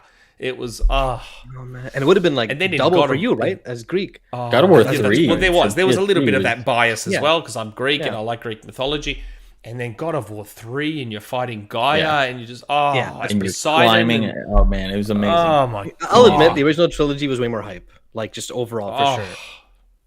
You just don't get that. Well, No, that- yeah, I mean, I would argue the problem with 2018 God of War is that they just wanted to reskin instead of building a new IP. They were just like, oh, let's just throw Kratos in Yeah, Norse I can see mythology, that. and to me, it's just never worked, especially since Nah, it's it's not just- even close to the same game. And it got not the Sony-fied, same. right? No longer. It's just Yeah. like it's not just a video Sad game dad. anymore, right? Yeah, It's, Literally exactly. sad It just dad. got sad dadified, and it's just like it's like you know, you God of War 2. You're playing God of War 2. You're making your way through this tower, and then you get outside and you're on the back of a Titan the entire time, and it's just like. Yeah. Man. And the moment I saw that, I get outside and I'm on the back of Kronos, this Titan. I'm like, oh, what do you mean? This is the most amazing thing ever. Like, this man. whole time. And the thing is, we should have known because the level was like moving when you're in it. Mhm. But you're not thinking that's what's happening. And then you get outside and you're seeing this Titan moving in the desert and you're just on the back of it. And you don't. You know, get in a more way, God it's of like War. Halo Infinite did something similar to God of War 2018 in that it made it a little bit more cinematic. It did that camera angle thing, but the gameplay was still Halo, and it was Halo fine-tuned as hell. Right? 2018 was just a different game. You're right. Which is why I like it. This is not you had me at Halo. Okay, Remember. fine. We I'm gonna try something we've Halo. got a super chat that I agree with. From Yadani Kizada. Why does Atomic Heart also have my heart? It looked like a Bioshock-ish thing I've been missing. Yes, Atomic Heart looks very Yes. Phenomenal. Look at those. Supposedly Is that this this year, year? Is It's that supposed this to be. year? Who the hell knows? Supposedly. it Yeah. looked really They're polished in also- that gameplay trailer. It looks nice. That's Unreal Engine 5 as well, isn't it? I can't remember. which Is it? engine it's running. It's been in development for like 4 years, so who the hell? 5 Maybe I'm years, mistaking. I Maybe don't I'm know. mistaking with something else. Yes, Atomic Heart does look very good. But man, those OG God of Wars. Fantastic. Yeah, but can you spend About 2,000 the same time. hours playing OG God of Truly War? special. But why Oh, do I totally. need to? I don't need to. I just... like those OG God of Wars were the reason I continued to buy PlayStation consoles. I was like, Yeah. they're just Sony amazing. should remaster them. That's a series Amazing. that should be remastered. Not Well, flipping- God of War 3 did It get did. remastered. It did, and but I mean, so like, did God of War 1 and remake. 2. And 1 and God of 2 War on 1 and 2. PS3 and Vita. And then didn't they put it on yeah, PS4 but as well? PS3 I is can't like remember. 15 God years of ago both. now. You know what I'm saying? It's a while I back. did too.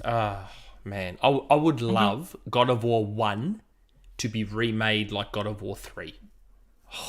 My God. That'd be nice. But you've got that type of remake being remade next week with The Last of Us Part 1. Not changing the game. for I'm shit. actually tempted to get that I No. heard doesn't have any difficulty trophies. What? I was like, so I could just play it on easy and enjoy it. Still gonna I'm play it gonna for buy like it 40 for the third hours. time. Yeah, I'm not gonna buy it if for I the get third it, time. if I get it, it will be on sale. and it's I'm not 100 paying and it's 125, yeah. Yeah, I'm not paying 125 Australian dollars for The Last of Us Part beat 1. the That is second just For less features. stupidity. That's No, right. I No, have he not did beat not the beat second the We gotta game move on. because Sorry, the my bad. second game is boring as hell. So let's get into a new rant and tangent. Let's go to the next question. Okay. DeoGame. Quick question this week. How do you think Microsoft best balances their strong vision for the future in an industry that oftentimes is stacked against first movers, as we were talking about before? Yeah. Microsoft has been ahead of the curve again and again and again on everything from online to transmedia properties to play anywhere, and more often than not, they've suffered. Meanwhile, when they have taken the time to iterate on existing ideas, they've absolutely crushed it. Game Pass and xCloud are not new concepts. PS Now, Gaikai, OnLive, and even Stadia for xCloud predate them. But then they learned from the mistakes here and did things better. Or, to put things another way, how does Microsoft work towards gaming without borders without failing the prisoner's dilemma? I.e., they expand their ecosystem to Sony, Sony doesn't reciprocate, Xbox sales plummet, and then Sony kicks their ecosystem off PS6 or PS7 or whatever. I didn't get that last part. Um, We sort of talked about this before. I don't think there's anything wrong with going first, but like we were talking about with Xbox One, they just did it the wrong way. Like, they were ahead of the game with smart speakers and One Guide and all that sort of stuff, but they just did it wrong. I think those things could have still succeeded if they just did a couple of little things differently. There's nothing wrong with being first. You just look at Windows Phone. They were first with Windows Phone too, but it they didn't executed turn out too it well poorly. for them. Like, Okay, all right. I was working in retail at the time, selling mobile phones at the time when Windows Phone was a thing and when the iPhone was just starting.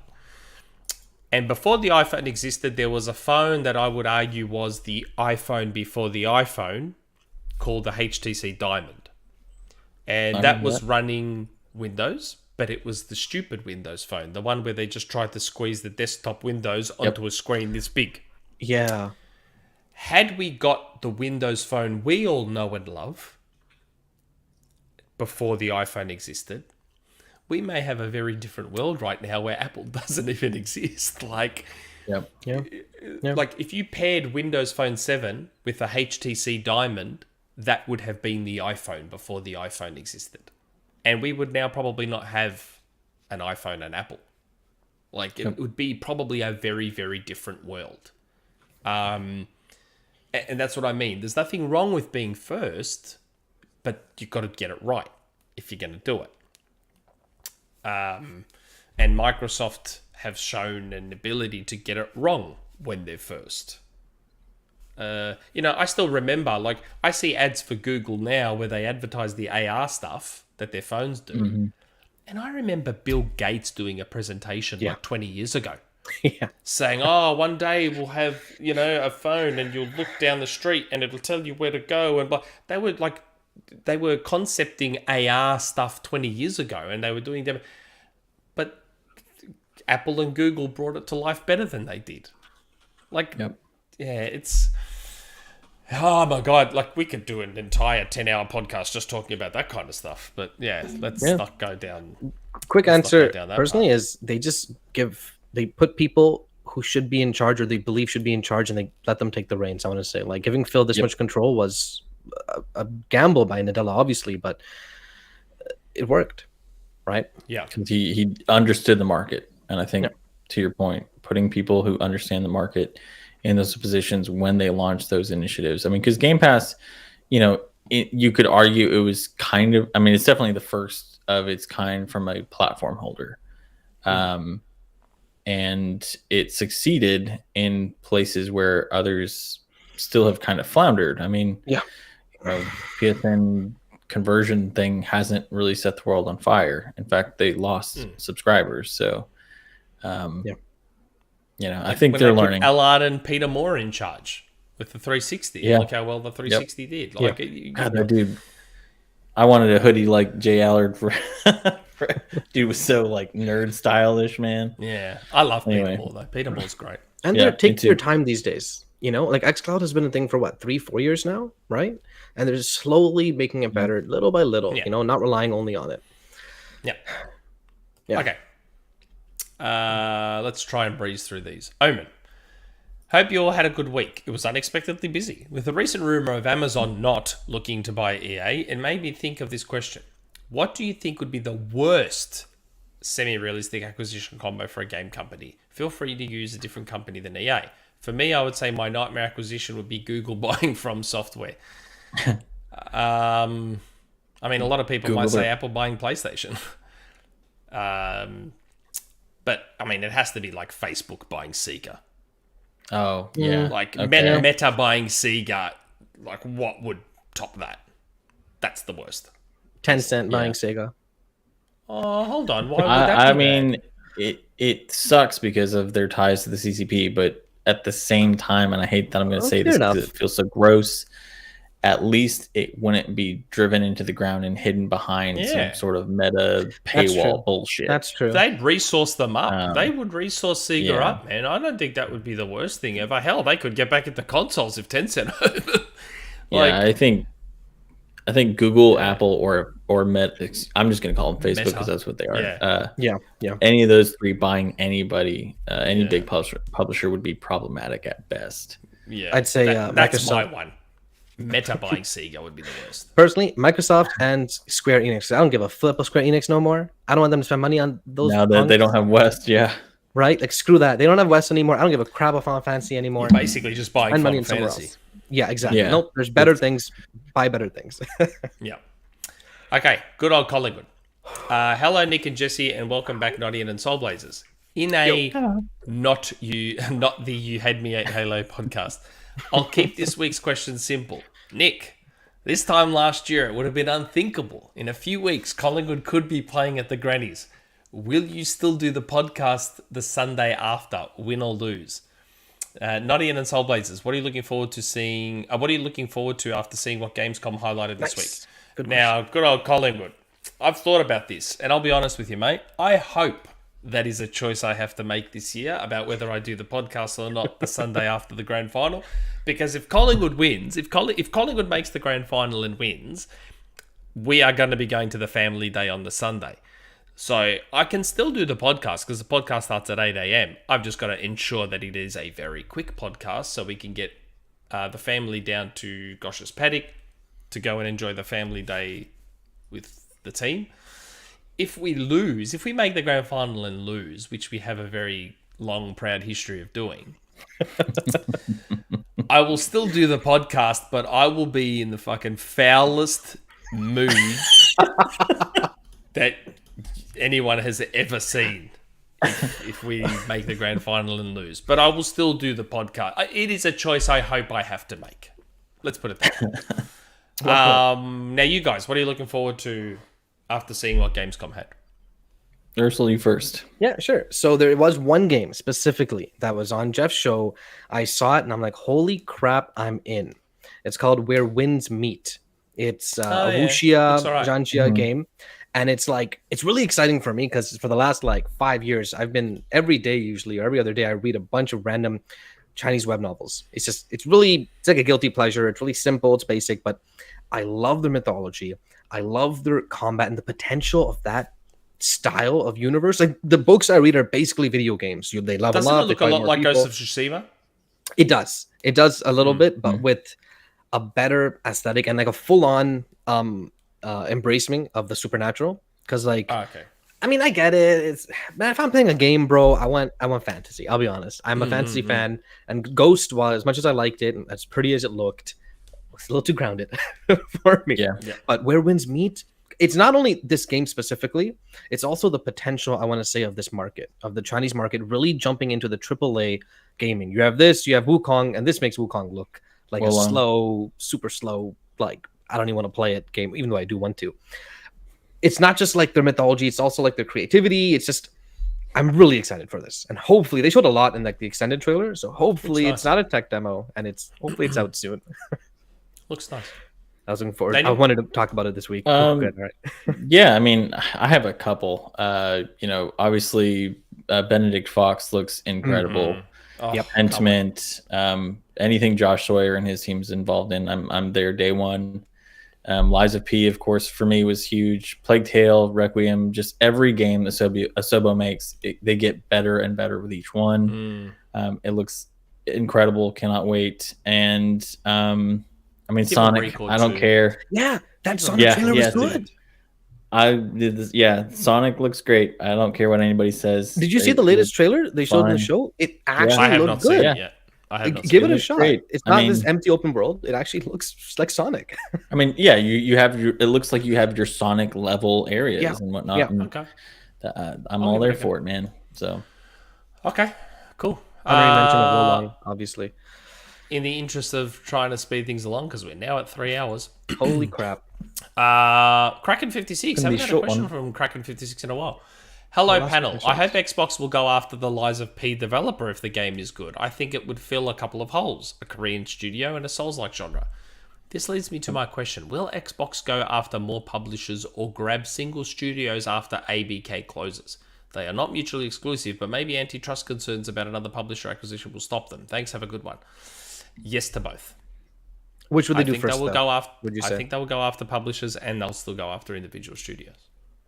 I think there's a lot of stuff that they're probably working on in the background right now that's being held up by ABK. Yeah, they did triple their M&A staff over the past year and a half. Yeah, I think there's ones they've been working on silently in the background, but 99% hands on deck for getting ABK done. Right. And then once ABK finally goes through, that's when you'll start to see that all happen. I reckon. Would it be back to individual studios, or would it still be publishers? No, it's So their publishers. last- Both. publishers, right? I think it'll be a mix of both. I still think they're gonna. They may. I reckon potentially they may even go have another crack at a big one. Well, I hope that some of the ones that they've got relationships with, that they've got, that they're building exclusives with, they really lock down, Yes. IOs, your Yes. Avalanches, your Asobos. Like, Yeah. I mean, I will, Platinum. there's very few, maybe. There's very few times that I like look at acquisitions that get quote unquote missed by Xbox and say, oh, they should have gotten that. But if they don't get a Sobo, that's one of those that's just like Like it's a no-brainer. Yeah, I know. Right. Sobo's right. definitely one they But- should be looking at. Yeah, but as I always remind people, you still have to have that target want to be purchased, and you can still offer a great offer and still not have that offer selected. And they can still get pipped. I mean, we all thought Crystal was a matter of when, not Right. if. And Right. look at what happened And then there. Embracer. Yeah. Yep. Embrace And they it. can still- So, They can keep doing Game Pass deals, right? It doesn't necessarily have to be an acquisition every single time. Like No, with say right, these Lives of P people, like keep a good relationship with them going.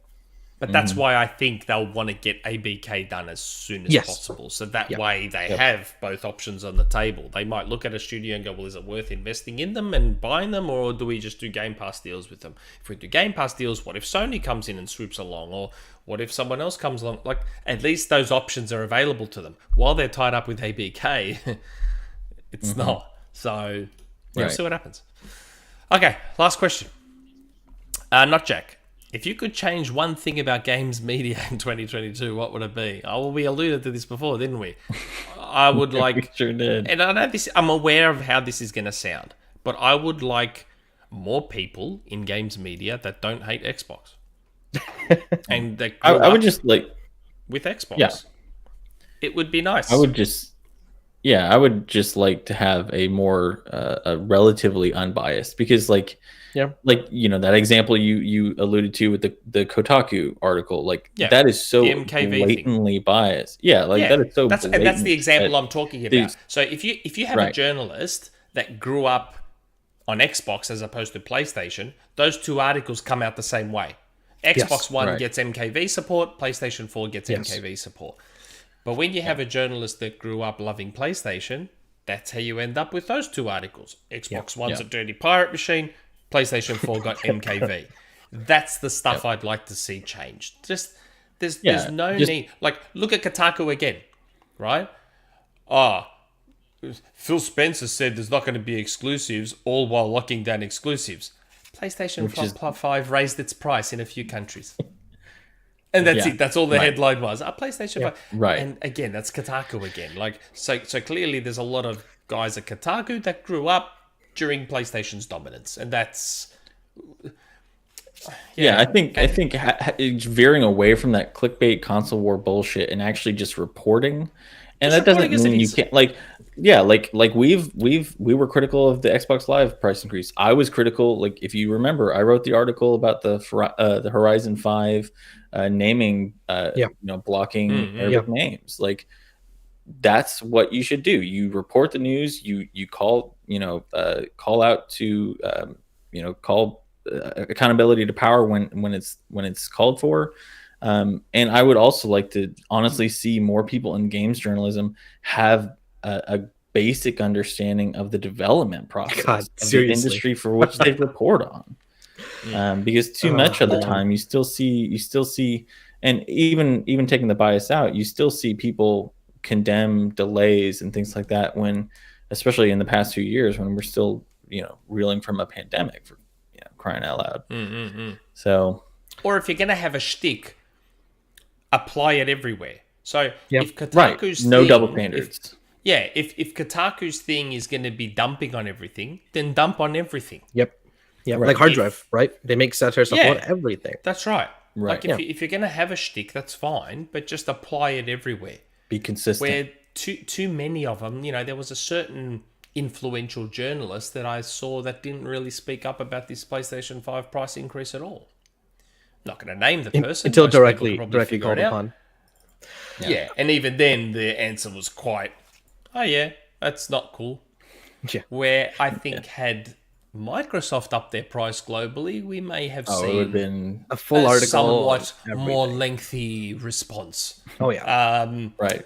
It's stuff like that annoys me. My like- thing, really quick. Oh, sorry. Yeah, go on. No, go. Yeah, it's basically the same thing as you guys, but it's a little more global in the sense where we've passed the age where there's like clear winners and losers in gaming. You know what I mean? Right. Like, and I feel like our media, games media, should represent that. It's no longer about winning and losing anymore. What's winning? Higher console numbers. Drive on zero sum.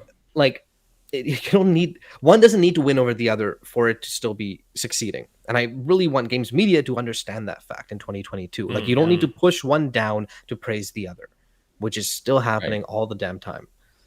Yeah. Yep. Yeah, it's just that's the part I would change. It'd be nice if there was more.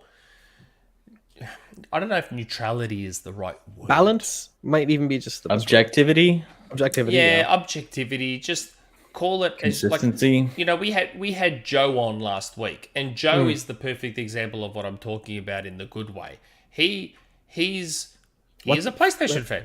That's okay. He loves PlayStation. PlayStation is his thing. I can't see what Jesse's doing right now. It's just some Windows wallpapers old stuff.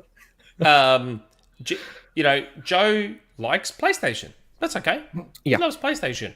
But like us with Microsoft, if he sees something he doesn't like, he'll just say it. Or if he sees something that he finds a bit odd, he'll say it. Or like he put out a tweet. He put out one of those funny tweets with the meme of the Simpsons and Apu, and he's about to get shot, and someone jumps in front to protect him, and it's got valid criticism of Sony, and then weirdos jumping in front. And, Yeah. yeah, like that's what I like. Like, I don't care that he loves PlayStation. That's okay. Love PlayStation. Right. That's fine. Like, there's no reason you can't. It's that other crap that I don't like. Like, just The fanaticism and the fanaticism, the cult-like behavior. Just it's that part that sucks. And I feel like it creeps into the media a bit, which is a bit. a bit. Yeah, and that's the part I would change. That is the part I would change. I have no idea what's going on right now. You guys are doing all sorts of good stuff, and I'm not watching the stream, so I don't know. I don't know what's either. going on. I feel like But, Abe yeah. right now. I've had to pee for like. Is it morning yet? It's 10 past. Like we've been going for just on or just over 3 hours. So And viewership's been consistent the whole time. I think we'll wrap it up there. Okay, bye. No, we'll wrap it up there. We've gone way longer than I was expecting. So I that, wanna by the way, thank- is the You Had Me at Halo curse. The moment you Yeah. say it's going to be a You short say show, It's no. Yeah, I legitimately thought this was going to be a ridiculously quick show. So do we, usually. Yeah. So I want to thank Aarsal for jumping on. I'm going to try and say your name and Yeah, no, that's perfect. I mean, use you know, my accent. Little to- Mermaid? The villain in Little Mermaid? Ursula. Yeah. Ursula. That's it. Just without the O at the end. There's Yeah, my name. because I see A at the start. So my instinct is to go A. Yeah, blame my not- parents. Yeah, that's my instinct. So I'd like to thank Ursula for making the time to jump on. Daniel as well. Thank you. I mean, Jesse as always. Thanks for having us. And John can get stuffed for having another shit excuse for not jumping on. So I'd like to thank all of you for watching and supporting us with the super chats and Patreons and just staying in the chat despite Rand and Jez encroaching on our bloody time slot and going for 4 hours. Yeah, holy crap. One last super chat. Yeah, one last super chat just jumped in. Waxer. It creeps a lot into media, I would say. Yes, it does. does Yeah. creep a lot, and it's annoying to see. Yeah. Like the Luke Plunkett thing, you know, and then he did the same thing. Remember when he was like he was dumping it's all over multiple those times. people for wanting to see Major Nelson at EB Games? I'm just like, Yeah. really, dude? So you're telling me that if Jim Ryan was there, you would not have been lining up for 4 hours with bells on? Like, come on, dude. Like, seriously. Oh, look at these weirdos lining up to see Major Nelson. Oh, so what? Let people enjoy things. Seriously. Seriously. What was the topic again? So I almost fell into the trap of getting dragged into another tangent there. I had mentioned in chat, if they want to keep going, just keep dropping super. But I stopped myself, God. so that's growth. I have to That's pee. personal growth. So now that Daniel is about to turn into a robot again, before we get into that, we're going to say goodbye to everyone. Thanks for joining us, and we will see you all next week. Ciao. Thank for you now. very much. 2,000 hours sandbox. Yeah.